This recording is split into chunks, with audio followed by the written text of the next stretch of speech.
ਵਾਹਿਗੁਰੂ। ਵਾਹਿਗੁਰੂ ਜੀ ਕਾ ਖਾਲਸਾ, ਵਾਹਿਗੁਰੂ ਜੀ ਕੀ ਫਤਿਹ। ਗੁਰੂ ਪਿਆਰੀ ਸਾਧ ਸੰਗਤ ਜੀ, ਆਪ ਜੀ ਜੁੜ ਚੁੱਕੇ ਹੋ ਇਸ ਵਿਸ਼ੇਸ਼ ਗੁਰਮਤਿ ਕਲਾਸ ਦੇ ਵਿੱਚ, ਜੋ 11:30 ਵਜੇ ਆਪਾਂ ਇਹ ਗੁਰਮਤਿ ਕਲਾਸ ਜੋ ਹੈ ਆਰੰਭ ਕਰਦੇ ਹਾਂ। ਸੋ ਅੱਜ ਆਪ ਜੀ ਨੂੰ ਕੱਲ ਮੈਂ ਦੱਸਿਆ ਸੀ ਕਿ ਆਪਾਂ ਜੋ ਸਿੱਖ ਰਹਿਤ ਮਰਿਆਦਾ ਹੈ ਉਹਨੂੰ ਆਪਾਂ ਸਮਾਪਤ ਕਰ ਦਿੱਤਾ ਸੀ, ਖਤਮ ਕਰ ਦਿੱਤਾ ਸੀ। ਤੇ ਅੱਜ ਆਪਾਂ ਜੋ ਆਰੰਭਤਾ ਕਰਨੀ ਹੈ ਉਸ ਬਾਰੇ ਥੋੜੀ ਜਿਹੀ ਵਿਚਾਰ ਕਰਕੇ ਫਿਰ ਆਪਾਂ ਉਹਨੂੰ ਆਰੰਭ ਕਰ ਦੇਣਾ ਹੈ। ਉਹ ਹੈ ਜੀ ਭਾਈ ਗੁਰਦਾਸ ਜੀ ਦੀ 11ਵੀਂ ਵਾਰ, ਜਿਹਦੇ ਵਿੱਚ ਭਾਈ ਗੁਰਦਾਸ ਜੀ ਨੇ ਗੁਰੂ ਨਾਨਕ ਸਾਹਿਬ ਜੀ ਤੋਂ ਲੈ ਕੇ ਤੇ 6ਵੇਂ ਪਾਤਸ਼ਾਹ ਗੁਰੂ ਹਰਗੋਬਿੰਦ ਸਾਹਿਬ ਜੀ ਤੱਕ ਜਿੰਨੇ ਵੀ ਸਿੱਖ ਹੋਏ ਆ ਨਾ, ਉਹਨਾਂ ਦਾ ਵੇਰਵਾ ਦਿੱਤਾ ਹੈ। ਭਾਈ ਗੁਰਦਾਸ ਜੀ ਨੇ 11ਵੀਂ ਵਾਰ ਦੇ ਵਿੱਚ ਸਿਰਫ ਉਹਨਾਂ ਸਿੱਖਾਂ ਦੇ ਨਾਮ ਦਿੱਤੇ ਆ, ਤੇ ਪਰ ਉਹਨਾਂ ਸਿੱਖਾਂ ਦਾ ਕੀ ਕਰਮ ਸੀ, ਕਿਵੇਂ ਦਾ ਉਹਨਾਂ ਦਾ ਜੀਵਨ ਸੀ, ਇਹ ਨਹੀਂ ਸੀ ਦਿੱਤਾ। ਤੇ ਜਦੋਂ ਸਤਿਗੁਰੂ ਗੁਰੂ ਗੋਬਿੰਦ ਸਿੰਘ ਜੀ ਮਹਾਰਾਜ ਸੱਚੇ ਪਾਤਸ਼ਾਹ ਜਿਹੜਾ ਹੈ ਨੰਦੇੜ ਨੂੰ ਚਲੇ ਗਏ, ਤੇ ਭਾਈ ਮਨੀ ਸਿੰਘ ਜੀ ਜਦੋਂ ਦਮਦਮਾ ਸਾਹਿਬ ਤੋਂ ਇਹਨਾਂ ਦੀ ਡਿਊਟੀ ਸਤਿਗੁਰਾਂ ਨੇ ਲਾਈ ਹਰਿਮੰਦਰ ਸਾਹਿਬ ਕਿ ਆਪ ਜੀ ਅੰਮ੍ਰਿਤਸਰ ਵਿਖੇ ਜਾ ਕੇ ਤੇ ਹਰਿਮੰਦਰ ਸਾਹਿਬ ਤੇ ਅਕਾਲ ਤਖਤ ਸਾਹਿਬ ਦੀ ਸਾਂਭ ਸੰਭਾਲ ਕਰੋ। ਉਸ ਸਮੇਂ ਭਾਈ ਮਨੀ ਸਿੰਘ ਜੀ ਜਦੋਂ ਇੱਧਰ ਆਏ ਅੰਮ੍ਰਿਤਸਰ, ਤੇ ਇੱਥੇ ਫਿਰ ਸਿੱਖਾਂ ਨੇ ਇਹਨਾਂ ਨੂੰ ਬੇਨਤੀ ਕੀਤੀ ਕਿ ਭਾਈ ਸਾਹਿਬ ਜੀ,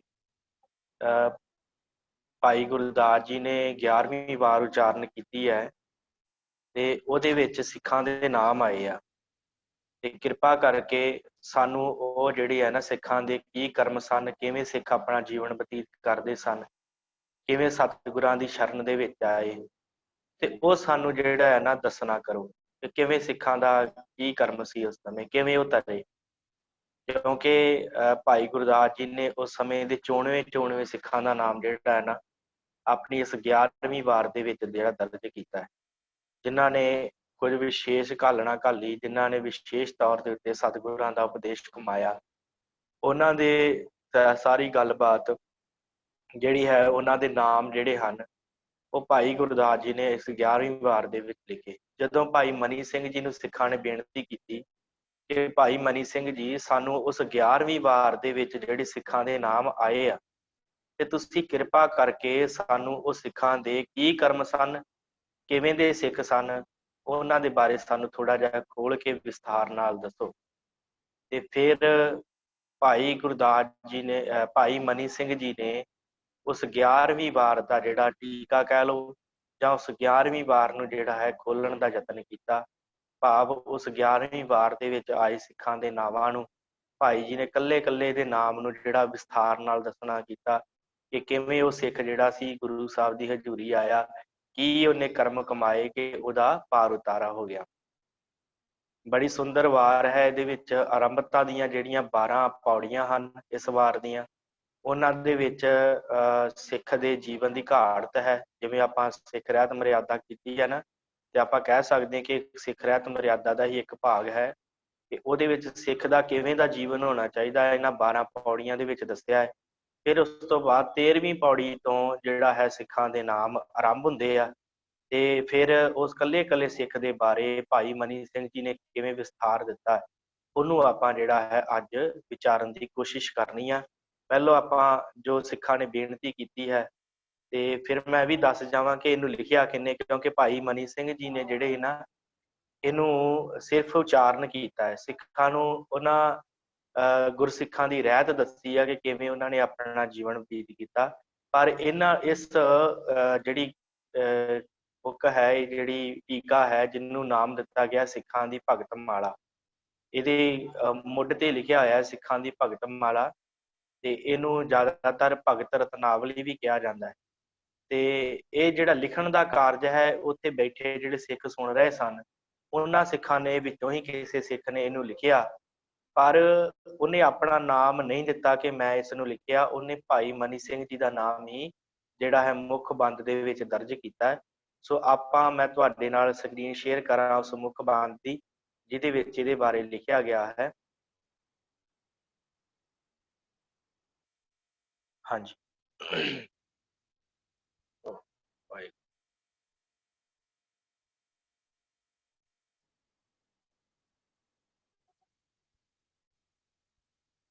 ਹਾਂਜੀ, ਇਹ ਹੈ ਜੀ 11ਵੀਂ ਵਾਰ ਦਾ ਟੀਕਾ, ਆਪ ਜੀ ਪੜ੍ਹ ਸਕਦੇ ਹੋ। ਸ਼ਹੀਦ ਭਾਈ ਮਨੀ ਸਿੰਘ ਜੀ ਦੀ ਆਪਣੀ ਲਿਖੀ ਭੂਮਿਕਾ, ਸਾਖੀ ਭਾਈ ਗੁਰਦਾਸ ਜੀ ਕੀ। ਵਾਰ 11ਵੀਂ ਦਾ ਟੀਕਾ।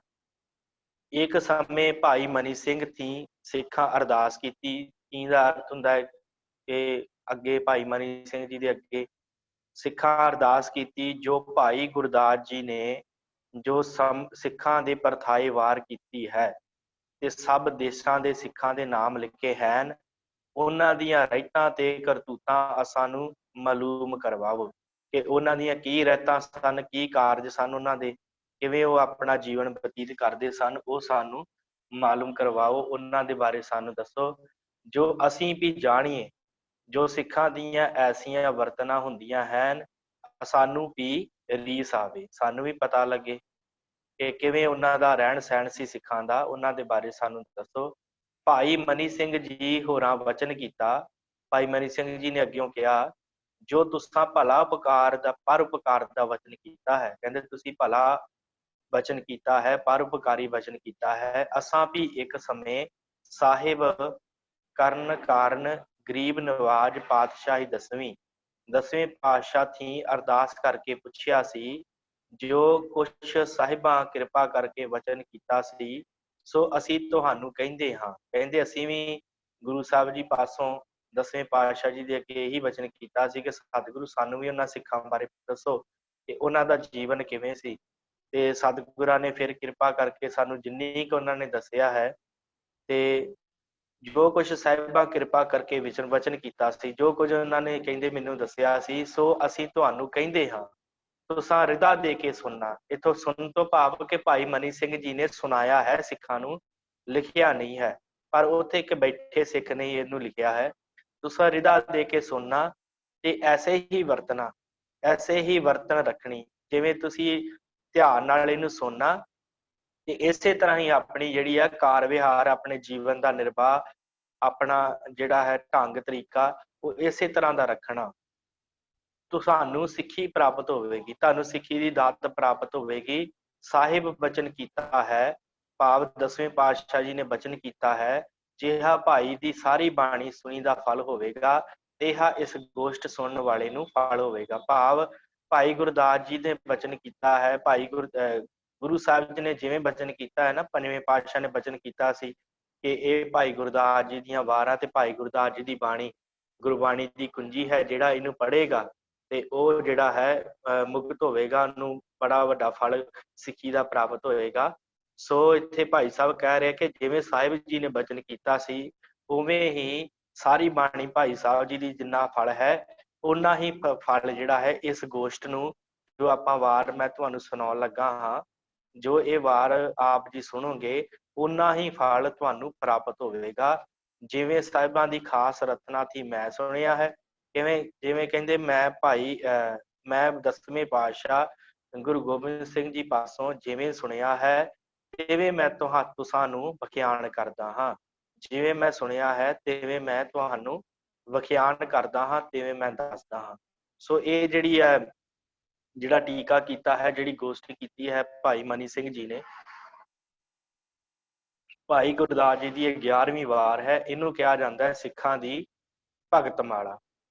ਸਿੱਖਾਂ ਦੀ ਭਗਤ ਮਾਲਾ ਤੇ ਭਗਤ ਰਤਨਾਵਲੀ ਕਰਕੇ ਵੀ ਬਚਨ ਜਿਹੜੇ ਆਉਂਦੇ ਆ, ਤੇ ਇਹ ਦੋ ਤਰੀਕਿਆਂ ਦੇ ਨਾਮ, ਪਰ ਇਸ ਕਿਤਾਬ ਦੇ ਮੁੱਢ ਦੇ ਵਿੱਚ ਲਿਖਿਆ ਹੈ ਸਿੱਖਾਂ ਦੀ ਭਗਤ ਮਾਲਾ। ਇਸ ਕਰਕੇ ਆਪਾਂ ਅੱਜ ਜਿਹੜਾ ਇਹ ਵਿਸ਼ਾ ਆਰੰਭ ਕਰਨ ਲੱਗੇ ਹਾਂ, ਇਹ ਸਿੱਖਾਂ ਦੀ ਭਗਤ ਮਾਲਾ ਹੈ।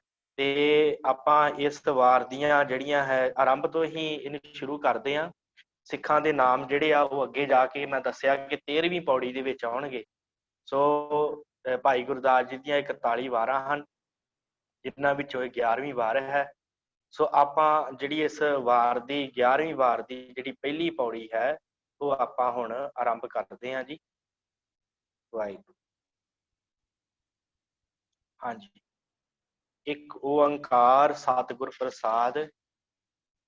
ਵਾਰ 11ਵੀਂ, ਪੌੜੀ ਪਹਿਲੀ। ਪੂਰੀ ਨੂੰ ਵਾਰ ਕਹਿੰਦੇ ਆ ਤੇ ਇੱਥੋਂ ਵਾਰ ਦੀ ਪਹਿਲੀ ਪੌੜੀ ਹੈ।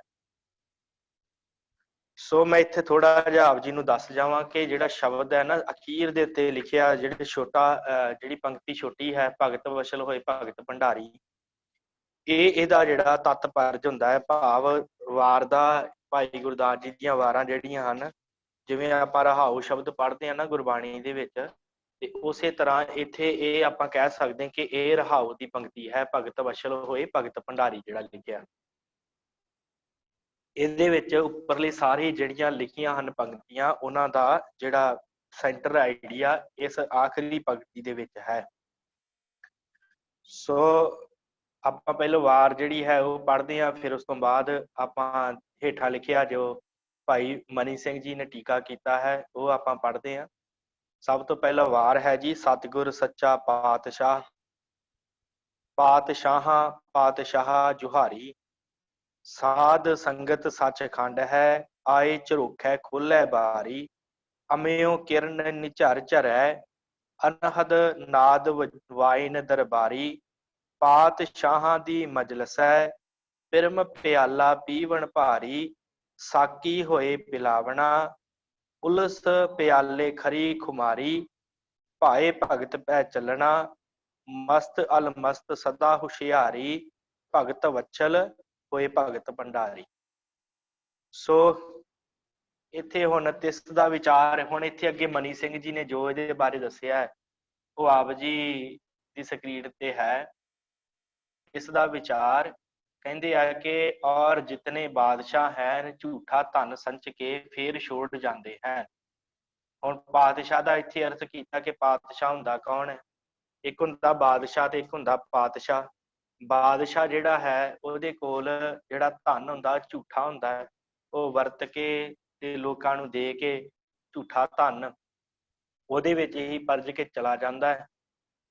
ਪਰ ਸਤਿਗੁਰ ਜੋ ਹਨ ਸੋ ਸੱਚੇ ਪਾਤਸ਼ਾਹ ਹਨ, ਪਰ ਜੋ ਸਤਿਗੁਰੂ ਹੈ ਉਹ ਸੱਚਾ ਪਾਤਸ਼ਾਹ ਹੈ, ਉਹ ਬਾਦਸ਼ਾਹ ਨਹੀਂ, ਉਹ ਪਾਤਸ਼ਾਹ ਹੈ, ਜਿਨ੍ਹਾਂ ਦੇ ਪਾਸ ਨਾਮ ਦਾ ਅਰ ਗਿਆਨ ਦਾ ਸੱਚਾ ਧਨ ਹੈ। ਦੋ ਧਨ ਹਨ, ਨਾਮ ਦਾ ਤੇ ਗਿਆਨ ਦਾ। ਨਾਮ ਵੀ ਗੁਰੂ ਸਾਨੂੰ ਬਖਸ਼ਿਸ਼ ਕਰਦਾ ਹੈ ਤੇ ਗਿਆਨ ਵੀ ਗੁਰੂ ਸਾਨੂੰ ਬਖਸ਼ਿਸ਼ ਕਰਦਾ ਹੈ। ਦੋ ਤਰ੍ਹਾਂ ਦਾ ਧਨ ਜਿਹੜਾ ਪਾਤਸ਼ਾਹ ਕੋਲ ਹੈ। ਸੰਸਾਰ ਦੇ ਬਾਦਸ਼ਾਹ ਦੇ ਕੋਲ ਸਿਰਫ ਝੂਠਾ ਧਨ ਹੈ ਜੋ ਸੰਸਾਰ ਦੇ ਜੀਵਾਂ ਨੂੰ ਦੇ ਸਕਦਾ ਹੈ। ਜਿਵੇਂ ਆਪ ਜੀ ਨੇ ਉਹ ਸਾਖੀ ਸੁਣੀ ਹੋਏਗੀ ਕਿ ਜਦੋਂ ਸਤਿਗੁਰੂ ਗੁਰੂ ਹਰਗੋਬਿੰਦ ਸਾਹਿਬ ਸੱਚੇ ਪਾਤਸ਼ਾਹ ਜਾਂਦੇ ਆ ਗਵਾਲੀਅਰ, ਤੇ ਉਸ ਜਗ੍ਹਾ ਦੇ ਉੱਤੇ ਉੱਥੋਂ ਅੱਗੇ ਆਗਰਾ ਜਾਂਦੇ ਆ। ਆਗਰਾ ਦੇ ਵਿੱਚ ਜਿੱਥੇ ਵਿਸ਼ਰਾਮ ਕਰਦੇ ਆ, ਦੋ ਟੈਂਟ ਲਾ ਦਿੱਤੇ ਜਾਂਦੇ ਆ, ਤੇ ਉੱਥੋਂ ਦੇ ਇੱਕ ਸਿੱਖ ਨੂੰ ਪਤਾ ਲੱਗਦਾ ਕਿ ਗੁਰੂ ਹਰਗੋਬਿੰਦ ਸਾਹਿਬ ਆਏ ਆ। ਤੇ ਉਹ ਸਿੱਖ ਜਿਹੜਾ ਹੈ ਬੜੇ ਗਰੀਬ ਸਿੱਖ ਸੀ, ਬੜੀ ਨੇਚਾ ਦੇ ਨਾਲ ਦੋ ਪੰਡਾਂ ਘਾਹ ਦੀਆਂ, ਜਿਹੜੀਆਂ ਚੰਗੇ ਚੰਗੇ ਘਾੜ ਦੀਆਂ ਵੜਦਾ, ਦੋ ਪੰਡਾਂ, ਇੱਕ ਪੰਡ ਵੇਚ ਕੇ ਤੇ ਟਕਾ ਕਮਾ ਲੈਂਦਾ। ਇੱਕ ਪੰਡ ਨੂੰ ਸ਼ਹਿਰ 'ਚ ਜਾ ਕੇ ਵੇਚ ਕੇ ਇੱਕ ਟਕਾ ਨੂੰ ਮਿਲਦਾ, ਤੇ ਦੂਸਰੇ ਪੰਡ ਜਿਹੜੀ ਹੈ ਉਹ ਆਪਣੇ ਸਿਰ ਤੇ ਰੱਖਦਾ, ਕਹਿੰਦਾ ਚਲੋ ਮੈਂ ਗੁਰੂ ਸਾਹਿਬ ਆਏ ਆ ਤੇ ਪਤਾ ਨਹੀਂ ਕਦੋਂ ਦਰਸ਼ਨ ਹੋਣ, ਨਾ ਮੇਰੇ ਕੋਲ ਅੰਮ੍ਰਿਤਸਰ ਜਾਇਆ ਜਾਵੇ ਨਾ ਦਰਸ਼ਨ ਹੋਣ, ਤੇ ਜੇ ਆਏ ਆ ਤੇ ਮੈਂ ਕਿਉਂ ਨਾ ਜਾ ਕੇ ਦਰਸ਼ਨ ਕਰਾਂ। ਉਹ ਇੱਕ ਪੰਡ ਵੇਚ ਕੇ ਟਕਾ ਜੇਬ 'ਚ ਪਾਉਂਦਾ ਤੇ ਪੰਡ ਜਿਹੜੀ ਹੈ ਸਿਰ ਤੇ ਰੱਖ ਕੇ ਤੇ ਸਤਿਗੁਰਾਂ ਦੇ ਵੱਲ ਨੂੰ ਆ ਜਾਂਦਾ। ਇੱਧਰ ਸਤਿਗੁਰੂ ਇਹ ਤੰਬੂ ਲੱਗੇ ਹੋਏ ਆ, ਦੋ ਟੈਂਟ ਦੋ ਪਾਸੇ, ਇੱਕ ਪਾਸੇ ਟੈਂਟ ਲੱਗਾ ਹੋਇਆ, ਇੱਕ ਪਾਸੇ ਤੰਬੂ ਜਿਹੜਾ ਹੈ ਲੱਗਾ ਹੋਇਆ ਹੈ ਜਹਾਂਗੀਰ ਬਾਦਸ਼ਾਹ ਦਾ, ਇੱਕ ਪਾਸੇ ਗੁਰੂ ਹਰਗੋਬਿੰਦ ਸਾਹਿਬ ਦਾ ਲੱਗਾ ਹੋਇਆ, ਇੱਕ ਪਾਸੇ ਬਾਦਸ਼ਾਹ ਦਾ ਤੇ ਇੱਕ ਪਾਸੇ ਪਾਤਸ਼ਾਹ ਦਾ ਟੈਂਟ ਲੱਗਾ ਹੋਇਆ। ਦੋਵੇਂ ਇੱਕ ਨੇੜੇ ਨੇੜੇ ਲੱਗੇ ਹੋਏ ਸਨ। ਤੇ ਇਹ ਸਿੱਖ ਜਿਹੜਾ ਹੈ ਜਿਹਨੇ ਘਾਹ ਦੀ ਪੰਡ ਵੱਢੀ ਹੈ ਤੇ ਇਹ ਲੈ ਕੇ ਉੱਥੇ ਪਹੁੰਚਿਆ। ਇਹਨੇ ਕਿਹਾ ਕਿ ਮੈਂ ਪਾਤਸ਼ਾਹ ਨੂੰ ਮਿਲਣਾ। ਜਿਹੜੇ ਬਾਹਰ ਖੜੋਤੇ ਸਨ ਨਾ ਪਹਿਰੇਦਾਰ, ਉਹਨਾਂ ਨੇ ਕਿਹਾ ਮੈਂ ਪਾਤਸ਼ਾਹ ਨੂੰ ਮਿਲਣਾ। ਤੇ ਉਹਨਾਂ ਕਿਹਾ ਵੀ ਜਹਾਂਗੀਰ ਨੂੰ ਮਿਲਣ ਆਇਆ ਹੋਊਗਾ। ਉਹਨਾਂ ਕਿਹਾ ਵੀ ਕੀ ਕੰਮ ਹੈ? ਕਹਿੰਦੇ ਮੈਂ ਪਾਤਸ਼ਾਹ ਨੂੰ ਆ ਪੰਡ ਘਾਹ ਦੀ ਅਰਪਣ ਕਰਨੀ ਆ ਤੇ ਨਾਲ ਮੈਂ ਜਿਹੜੀ ਮਾਇਆ ਭੇਟਾ ਕਰਨੀ। ਉਹਨਾਂ ਜਦੋਂ ਸੁਣਿਆ ਵੀ ਮਾਇਆ ਭੇਟ ਕਰਨ ਆਇਆ, ਉਹਨਾਂ ਅੰਦਰ ਜਾਣ ਦਿੱਤਾ। ਅੰਦਰ ਜਿਹੜਾ ਸੀ ਉਹ ਜਹਾਂਗੀਰ ਬਾਦਸ਼ਾਹ ਦਾ ਟੈਂਟ ਸੀ। ਭੁਲੇਖੇ ਨਾਲ ਸਿੱਖ ਅੰਦਰ ਚਲਾ ਗਿਆ। ਅੰਦਰ ਜਾ ਕੇ ਉਹ ਸਿੱਖ ਨੇ ਜਿਹੜਾ ਹੈ ਟਕਾ ਇੱਕ ਤੇ ਪੰਡ ਘਾਹ ਦੀ ਅੱਗੇ ਰੱਖ ਕੇ, ਦੇਖਿਆ ਨਹੀਂ ਸੀ ਇਹਨੇ ਕਦੀ ਗੁਰੂ ਹਰਗੋਬਿੰਦ ਸਾਹਿਬ ਨੂੰ। ਟਕਾ ਇੱਕ ਤੇ ਨਾਲ ਘਾਹ ਦੀ ਪੰਡ ਰੱਖ ਕੇ ਤੇ ਉੱਥੇ ਹੱਥ ਜੋੜ ਕੇ ਤੇ ਨੀਵੀਂ ਪਾ ਕੇ ਖੜ ਗਿਆ। ਕਹਿੰਦਾ ਸਤਿਗੁਰੂ ਕਿਰਪਾ ਕਰੋ ਪਾਤਸ਼ਾਹ ਜੀ, ਮੇਰਾ ਜਨਮ ਮਰਨ ਕੱਟ ਦਿਓ। ਜਦੋਂ ਇਹ ਗੱਲ ਸੁਣੀ ਤੇ ਉਹ ਜਿਹੜਾ ਸਿੱਖ ਸੀ, ਇਹਦੀ ਇਹ ਗੱਲ ਸੁਣ ਕੇ ਜਹਾਂਗੀਰ ਬਾਦਸ਼ਾਹ ਨੇ ਇੱਕਦਮ ਸੋਚਿਆ, ਕਹਿੰਦਾ ਇਹ ਭੁਲੇਖੇ ਨਾਲ ਮੇਰੇ ਕੋਲ ਆ ਗਿਆ। ਅਸਲ 'ਚ ਜਾਣਾ ਇਹਨੇ ਨਾ ਗੁਰੂ ਹਰਗੋਬਿੰਦ ਸਾਹਿਬ ਦੇ ਪਾਸ ਸੀ ਤੇ ਗਲਤੀ ਨਾਲ ਮੇਰੇ ਕੋਲ ਆ ਗਿਆ। ਉਹਨੇ ਕਿਹਾ ਕਿ ਸਿੱਖਾ ਤੂੰ ਨਾ ਅਸਲ 'ਚ ਨਾ ਭੁਲੇਖੇ ਨਾਲ ਆ ਗਿਆ ਇੱਥੇ, ਪਰ ਤੂੰ ਇੰਝ ਕਰ ਵੀ ਤੇਰੀ ਆ ਘਾਹ ਦੀ ਪੰਡ ਜਿਹੜੀ ਹੈ ਵੀ ਮੈਂ ਸਵੀਕਾਰ ਕਰਦਾ ਤੇ ਤੇਰਾ ਟਕਾ ਜਿਹੜਾ ਇਹ ਵੀ ਮੈਂ ਸਵੀਕਾਰ ਕਰਦਾ, ਤੇ ਤੂੰ ਦੱਸ ਤੈਨੂੰ ਕੀ ਚਾਹੀਦਾ, ਜਿਹੜੀ ਚੀਜ਼ ਤੂੰ ਮੁੱਖ ਤੋਂ ਕਹੇ ਤੈਨੂੰ ਮਿਲ ਜਾਏਗੀ। ਤੇ ਸਿੱਖ ਕਹਿੰਦਾ ਮੈਂ ਜਨਮ ਮਰਨ ਕਟਾਉਣਾ ਹੈ। ਉਹ ਕਹਿੰਦਾ ਇਹ ਕੰਮ ਨਹੀਂ ਮੇਰੇ ਕੋਲ ਹੋਣਾ, ਜਨਮ ਮਰਨ ਨਹੀਂ ਮੈਂ ਕੱਟ ਸਕਦਾ, ਹੋਰ ਤੂੰ ਜੋ ਚਾਹੁੰਦਾ ਹੈ ਨਾ ਸਿੱਖਾ ਉਹ ਤੈਨੂੰ ਪ੍ਰਾਪਤ ਹੋ ਜਾਏਗਾ, ਪਰ ਜਨਮ ਮਰਨ ਨਹੀਂ ਮੈਂ ਕੱਟ ਸਕਦਾ। ਤੇ ਉਹ ਸਿੱਖ ਨੇ ਬੜੀ ਹੀ ਨਿਡਰਤਾ ਨਾਲ ਨਾ ਅੱਗੇ ਘਾਹ ਦੀ ਪੰਡ ਤੇ ਟਕਾ ਚੁੱਕ ਲਿਆ। ਤੇ ਹੁਣ ਜੇ ਅੱਗੇ ਘਾਹ ਦੀ ਪੰਡ ਟਕਾ ਚੁੱਕਿਆ ਤੇ ਬਾਦਸ਼ਾਹ ਦੀ ਤੋਹੀਨ ਸੀ। ਉਹਨੇ ਕਿਹਾ ਸਿੱਖਾ ਏਦਾਂ ਨਾ ਕਰ, ਤੂੰ ਜੋ ਚਾਹੀਦਾ ਸੰਸਾਰ ਦਾ ਧਨ ਪਦਾਰਥ ਜਿੰਨਾ ਕੁਝ ਤੈਨੂੰ ਚਾਹੀਦਾ ਤੇਰੇ ਨਾਂ, ਜਿਹੜੀ ਜਗੀਰ ਕਵੇਂਗਾ ਉਹ ਤੇਰੇ ਨਾਮ ਲਾ ਦੂੰਗਾ, ਪਰ ਇਹ ਕੰਮ ਨਾ ਕਰ, ਮੇਰੀ ਇੱਥੇ ਬੇਇੱਜ਼ਤੀ ਹੁੰਦੀ ਹੈ। ਸਿੱਖ ਕਹਿੰਦਾ ਨਹੀਂ, ਮੈਂ ਜਨਮ ਮਰਨ ਕਟਾਉਣਾ, ਤੇਰੇ ਕੋਲ ਜਨਮ ਮਰਨ ਕੱਟਣ ਦੀ ਸ਼ਕਤੀ ਨਹੀਂ ਹੈਗੀ, ਮੈਂ ਤੇਰੇ ਕੋਲ ਕੀ ਕਰਾਂ। ਤੇ ਉਹ ਸਿੱਖ ਨੇ ਘਾਹ ਦੀ ਪੰਡ ਸਿਰ ਤੇ ਰੱਖੀ, ਟਕਾ ਜੇਬ 'ਚ ਪਾਇਆ ਤੇ ਉਹ ਗੁਰੂ ਹਰਗੋਬਿੰਦ ਸਾਹਿਬ ਜੀ ਦੇ ਵੱਲ ਨੂੰ ਚਲ ਗਿਆ। ਉੱਥੇ ਜਾ ਕੇ ਉਹਨੇ ਪਿੱਛੇ ਪਿੱਛੇ ਇਹ ਵੀ ਆ ਗਿਆ ਜਹਾਂਗੀਰ ਬਾਦਸ਼ਾਹ, ਤੇ ਜਾ ਕੇ ਉਹਨੇ ਸਿੱਖ ਨੇ ਘਾਹ ਦੀ ਪੰਡ ਰੱਖੀ ਤੇ ਟੱਕਾ ਮੱਥਾ ਟੇਕ ਕੇ ਗੁਰੂ ਹਰਗੋਬਿੰਦ ਸਾਹਿਬ ਨੂੰ ਕਹਿੰਦਾ ਸਤਿਗੁਰੂ ਕਿਰਪਾ ਕਰੋ ਮੇਰਾ ਜਨਮ ਮਰਨ ਕੱਟ ਦਿਓ। ਸਤਿਗੁਰਾਂ ਨੇ ਕਿਹਾ ਸਿੱਖਾ ਨਿਹਾਲ ਹੋਇਓ, ਤੇਰਾ ਜਨਮ ਮਰਨ ਕੱਟਿਆ, ਅੰਮ੍ਰਿਤ ਵੇਲੇ ਉੱਠ ਕੇ ਬਾਣੀ ਪੜਿਆ ਕਰ, ਸਿਮਰਨ ਕਰਿਆ ਕਰ, ਤੇਰਾ ਜਨਮ ਮਰਨ ਕੱਟਿਆ ਜਾਏਗਾ। ਇੰਨੀ ਗੱਲ ਕਹੀ ਸਿੱਖ ਨਿਹਾਲ ਹੋ ਗਿਆ। ਜਦੋਂ ਸਿੱਖ ਨੂੰ ਕਿਹਾ ਸਿੱਖਾ ਨਿਹਾਲ ਹੋਇਓ, ਤੇ ਸਿੱਖ ਨਿਹਾਲ ਹੋ ਗਿਆ, ਆਨੰਦ ਆ ਗਿਆ ਉਹਨੂੰ। ਤੇ ਇੰਨੀ ਗੱਲ ਕਹਿ ਕੇ ਸਿੱਖ ਮੱਥਾ ਟੇਕ ਕੇ ਤੇ ਚੱਲਿਆ ਸੀ। ਤੇ ਇੰਨੇ ਚਿਰ ਨੂੰ ਜਹਾਂਗੀਰ ਬਾਦਸ਼ਾਹ ਆ ਗਿਆ। ਜਹਾਂਗੀਰ ਬਾਦਸ਼ਾਹ ਨੇ ਆ ਕੇ ਕਿਹਾ ਕਿ ਸਤਿਗੁਰੂ ਕੰਮ ਤੇ ਇੰਨਾ ਕੀ ਸੀ ਤੇ ਤੁਸੀਂ ਇਹਨਾਂ ਦਾ ਜਨਮ ਮਰਨ ਕਿਵੇਂ ਕੱਟ ਦਿੰਦੇ ਹੋ। ਤੇ ਸਤਿਗੁਰਾਂ ਨੇ ਕਿਹਾ ਇਹਦੀ ਆ ਜਿਹੜੀ ਘਾਹ ਦੀ ਪੰਡ ਨਹੀਂ ਮੈਂ ਦੇਖ ਰਿਹਾ, ਤੇ ਨਾ ਹੀ ਆਦਾ ਇੱਕ ਟਕਾ ਮੈਂ ਦੇਖ ਰਿਹਾ, ਮੈਂ ਇਹ ਸਿੱਖ ਦੀ ਭਾਵਨਾ ਦੇਖ ਰਿਹਾ ਕਿ ਇਹਦੇ ਅੰਦਰ ਪ੍ਰੀਤ ਕਿੰਨੀ ਹੈ ਮੇਰੇ ਪ੍ਰਤੀ, ਤਾਂ ਮੈਂ ਇਹਦਾ ਜਨਮ ਮਰਨ ਕੱਟਿਆ। ਇਸ ਘਾਹ ਦੀ ਪੰਡ ਤੇ ਟਕੇ ਨਾਲ ਇਹਦਾ ਜਨਮ ਮਰਨ ਨਹੀਂ ਕੱਟਿਆ ਗਿਆ, ਇਹਦਾ ਜਨਮ ਮਰਨ ਇਹਦੀ ਭਾਵਨਾ ਦੇ ਨਾਲ, ਇਹਦੇ ਪਿਆਰ ਦੇ ਨਾਲ ਕੱਟਿਆ ਗਿਆ। ਇਸ ਕਰਕੇ ਜਿਹੜੇ ਸੱਚੇ ਪਾਤਸ਼ਾਹ ਹੁੰਦੇ ਆ ਉਹ ਸਿੱਖਾਂ ਦਾ ਜਨਮ ਮਰਨ ਕੱਟਦੇ ਆ, ਪਰ ਜਿਹੜਾ ਝੂਠਾ ਪਾਤਸ਼ਾਹ ਹੁੰਦਾ ਆ ਉਹ ਸਿਰਫ ਦੁਨਿਆਵੀ ਧਨ ਦੇ ਸਕਦਾ। ਜਿਵੇਂ ਭਾਈ ਮਨੀ ਸਿੰਘ ਜੀ ਨੇ ਲਿਖਿਆ ਕਿ ਝੂਠਾ ਧਨ ਸੰਚ ਕੇ ਫਿਰ ਛੋੜ ਜਾਂਦੇ ਹਨ, ਸਤਿਗੁਰ ਜੋ ਹਨ ਉਹ ਸੱਚੇ ਪਾਤਸ਼ਾਹ ਹਨ, ਉਹਨਾਂ ਦੇ ਪਾਸ ਨਾਮ ਅਰ ਗਿਆਨ ਦਾ ਸੱਚਾ ਧਨ ਹੈ। ਗਿਆਨ ਕਿਹੜਾ ਹੈ? ਅਧਿਆਤਮਿਕ ਗਿਆਨ, ਸੰਸਾਰੀ ਗਿਆਨ ਨਹੀਂ, ਅਧਿਆਤਮਿਕ ਗਿਆਨ ਦਾ ਸੱਚਾ ਧਨ ਹੈ ਉਹਨਾਂ ਦੇ ਕੋਲ। ਜੋ ਉਹਨਾਂ ਦੀ ਸੇਵਾ ਕਰਦੇ ਹਨ ਤਿੰਨਾਂ ਨੂੰ ਸੱਚਾ ਧਨ ਦੇ ਕੇ ਉਹਨਾਂ ਦਾ ਜਨਮ ਮਰਨ ਕੱਟ ਦਿੰਦੇ ਹਨ। ਜਿਹੜੇ ਉਹਨਾਂ ਦੀ ਸੇਵਾ ਕਰਦੇ ਆ ਨਾ, ਜੁਹਾਰੀ ਦਾ ਅਰਥ ਹੁੰਦਾ ਨਮਸਕਾਰ ਕਰਨੀ, ਮੱਥਾ ਟੇਕਣਾ, ਭਾਵ ਜਿਹੜਾ ਵੀ ਉਹਨਾਂ ਦੇ ਅੱਗੇ, ਜਿਹੜਾ ਵੀ ਗੁਰੂ ਦੇ ਅੱਗੇ ਮੱਥਾ ਟੇਕਦਾ ਹੈ ਨਾ, ਸਤਿਗੁਰਾਂ ਦੇ ਅੱਗੇ, ਉਹਨਾਂ ਦਾ ਸਤਿਗੁਰੂ ਜਨਮ ਮਰਨ ਕੱਟ ਦਿੰਦੇ ਹਨ, ਉਹਨਾਂ ਦਾ ਜਨਮ ਮਰਨ ਖਤਮ ਕਰ ਦਿੰਦੇ ਆ। ਤੇ ਇਸ ਤੇ ਸਤਿਗੁਰੂ ਸੱਚੇ ਪਾਤਸ਼ਾਹ ਹਨ। ਇਸ ਕਰਕੇ ਸਤਿਗੁਰੂ ਜਿਹੜੇ ਹਨ ਉਹ ਸੱਚੇ ਪਾਤਸ਼ਾਹ ਹਨ। ਸਤਿਗੁਰੂ ਸੱਚਾ ਪਾਤਸ਼ਾਹ, ਪਾਤਸ਼ਾਹ ਜੁਹਾਰੀ, ਜਿਹੜੇ ਉਹਨਾਂ ਦੇ ਅੱਗੇ ਨਮਸਕਾਰ ਕਰਦੇ ਆ ਉਹ ਸਤਿਗੁਰੂ ਐਸੇ ਹਨ, ਪਾਤਸ਼ਾਹਾਂ ਦੇ ਪਾਤਸ਼ਾਹ ਹਨ। ਇਸ ਕਰਕੇ ਉਹ ਸਿੱਖਾਂ ਦਾ ਜਨਮ ਮਰਨ ਕੱਟ ਦਿੰਦੇ ਆ। ਇਹਨਾਂ ਦਾ ਹੁਕਮ ਸਬਜ਼ ਦੇ ਉੱਪਰ ਹੈ ਤੇ ਬਾਦਸ਼ਾਹ ਦਾ ਹੁਕਮ ਆਪਣੇ ਦੇਸ਼ ਪਰ ਚੱਲਦਾ ਹੈ। ਹੁਣ ਸਤਿਗੁਰੂ ਐਸਾ ਪਾਤਸ਼ਾਹ ਹੈ ਜਿਨ੍ਹਾਂ ਦਾ ਹੁਕਮ ਸਾਰੇ ਥਾਈਂ ਚੱਲਦਾ ਹੈ, ਹਰ ਜਗ੍ਹਾ ਦੇ ਉੱਤੇ ਉਸ ਅਕਾਲ ਦਾ, ਉਸ ਸਤਿਗੁਰੂ ਦਾ ਹੁਕਮ ਚੱਲ ਰਿਹਾ। ਪਰ ਜਿਹੜਾ ਇੱਕ ਬਾਦਸ਼ਾਹ ਹੁੰਦਾ ਉਹਦਾ ਆਪਣੇ ਸਿਰਫ ਦੇਸ਼ ਤੇ ਹੁਕਮ ਚੱਲਦਾ, ਉਹ ਕਿਸੇ ਦੂਸਰੇ ਦੇਸ਼ ਦੇ ਉੱਤੇ ਹੁਕਮ ਨਹੀਂ ਚਲਾ ਸਕਦਾ। ਇੱਕ ਦੇਸ਼ ਦਾ ਪ੍ਰਧਾਨ ਮੰਤਰੀ ਦੂਸਰੇ ਦੇਸ਼ ਦੇ ਪ੍ਰਧਾਨ ਮੰਤਰੀ ਦੇ ਹੁਕਮ ਨਹੀਂ ਚਲਾ ਸਕਦਾ। ਪਰ ਗੁਰੂ ਗ੍ਰੰਥ ਸਾਹਿਬ ਜੀ ਦਾ ਹੁਕਮ ਦੇਖੋ, ਇਹਨਾਂ ਦੇਸ਼ਾਂ ਦੇ ਵਿੱਚ ਵੀ ਅਸੀਂ ਬਾਣੀ ਪੜ੍ਹ ਰਹੇ ਹਾਂ ਤੇ ਉਹਨਾਂ ਦੇਸ਼ਾਂ ਦੇ ਵਿੱਚ ਵੀ ਜਿੱਥੇ ਲੱਖਾਂ ਸਿੱਖ ਵਸਦੇ ਉੱਥੇ ਹੀ ਬਾਣੀ ਪੜ੍ਹਦੇ, ਉੱਥੇ ਹੁਕਮ ਚੱਲ ਰਿਹਾ ਸਤਿਗੁਰਾਂ ਦਾ। ਇਸ ਕਰਕੇ ਸਤਿਗੁਰੂ ਪਾਤਸ਼ਾਹ ਹਨ, ਇਹਨਾਂ ਦਾ ਹੁਕਮ ਸਾਰੇ ਥਾਈਂ ਚੱਲਦਾ ਹੈ। ਬਾਦਸ਼ਾਹ ਜੋ ਆਪਣੇ ਸੇਵਕਾਂ ਨੂੰ ਧਨ ਦਿੰਦੇ ਹਨ ਸੋ ਲੇਖੇ ਨਾਲ ਲੈਂਦੇ ਹਨ, ਤੇ ਜਿਸ ਸਮੇਂ ਬਖਸ਼ਿਸ਼ ਜਾਂ ਝਰੋਖਾ ਖੋਲਦੇ ਹਨ ਇਸ ਸਮੇਂ ਜਿਸ ਤੇ ਕਿਰਪਾ ਕਰਦੇ ਹਨ ਸੋ ਝੂਠਾ ਧਨ ਉਸ ਨੂੰ ਦੇ ਕੇ ਨਿਹਾਲ ਕਰਦੇ ਹਨ। ਬਾਦਸ਼ਾਹ ਜਿਹੜੇ ਹੁੰਦੇ ਆ ਉਹ ਆਪਣੇ ਸੇਵਕਾਂ ਨੂੰ ਜਿਹੜਾ ਧਨ ਦਿੰਦੇ ਆ ਤੇ ਫਿਰ ਉਹਨਾਂ ਦੇ ਕੋਲੇ ਲੈਂਦੇ ਆ ਧਨ, ਕਿਤੇ ਬਾਹਰੋਂ ਥੋੜੀ ਉਹਨਾਂ ਦੇ ਕੋਲ ਆਉਂਦਾ। ਬਾਹਰੋਂ ਜੋ ਵੀ ਲੋਕ ਕੰਮ ਕਾਰਜ ਕਰਦੇ ਆ ਉੱਥੋਂ ਹੀ ਧਨ ਇਕੱਠਾ ਹੋ ਕੇ ਟੈਕਸ ਦੇ ਰੂਪ ਚ ਇਹਨਾਂ ਕੋਲ ਆਉਂਦਾ ਹੈ ਨਾ, ਬਾਦਸ਼ਾਹਾਂ ਦੇ ਕੋਲ, ਤੇ ਉਹਦੇ ਵਿੱਚ ਹੀ ਉਹਨਾਂ ਨੂੰ ਦਿੰਦੇ ਆ। ਤੇ ਇਸ ਕਰਕੇ ਭਾਈ ਮਨੀ ਸਿੰਘ ਜੀ ਕਹਿੰਦੇ ਆ ਬਾਦਸ਼ਾਹ ਜਿਹੜੇ ਆ ਉਹ ਆਪਣੇ ਸੇਵਕਾਂ ਨੂੰ ਧਨ ਜਿਹੜਾ ਦਿੰਦੇ ਆ ਉਹ ਲੇਖੇ ਨਾਲ ਲੈਂਦੇ ਆ, ਬਾਅਦ ਚ ਲੈ ਵੀ ਲੈਂਦੇ ਆ ਉਸੇ ਤਰ੍ਹਾਂ ਹੀ।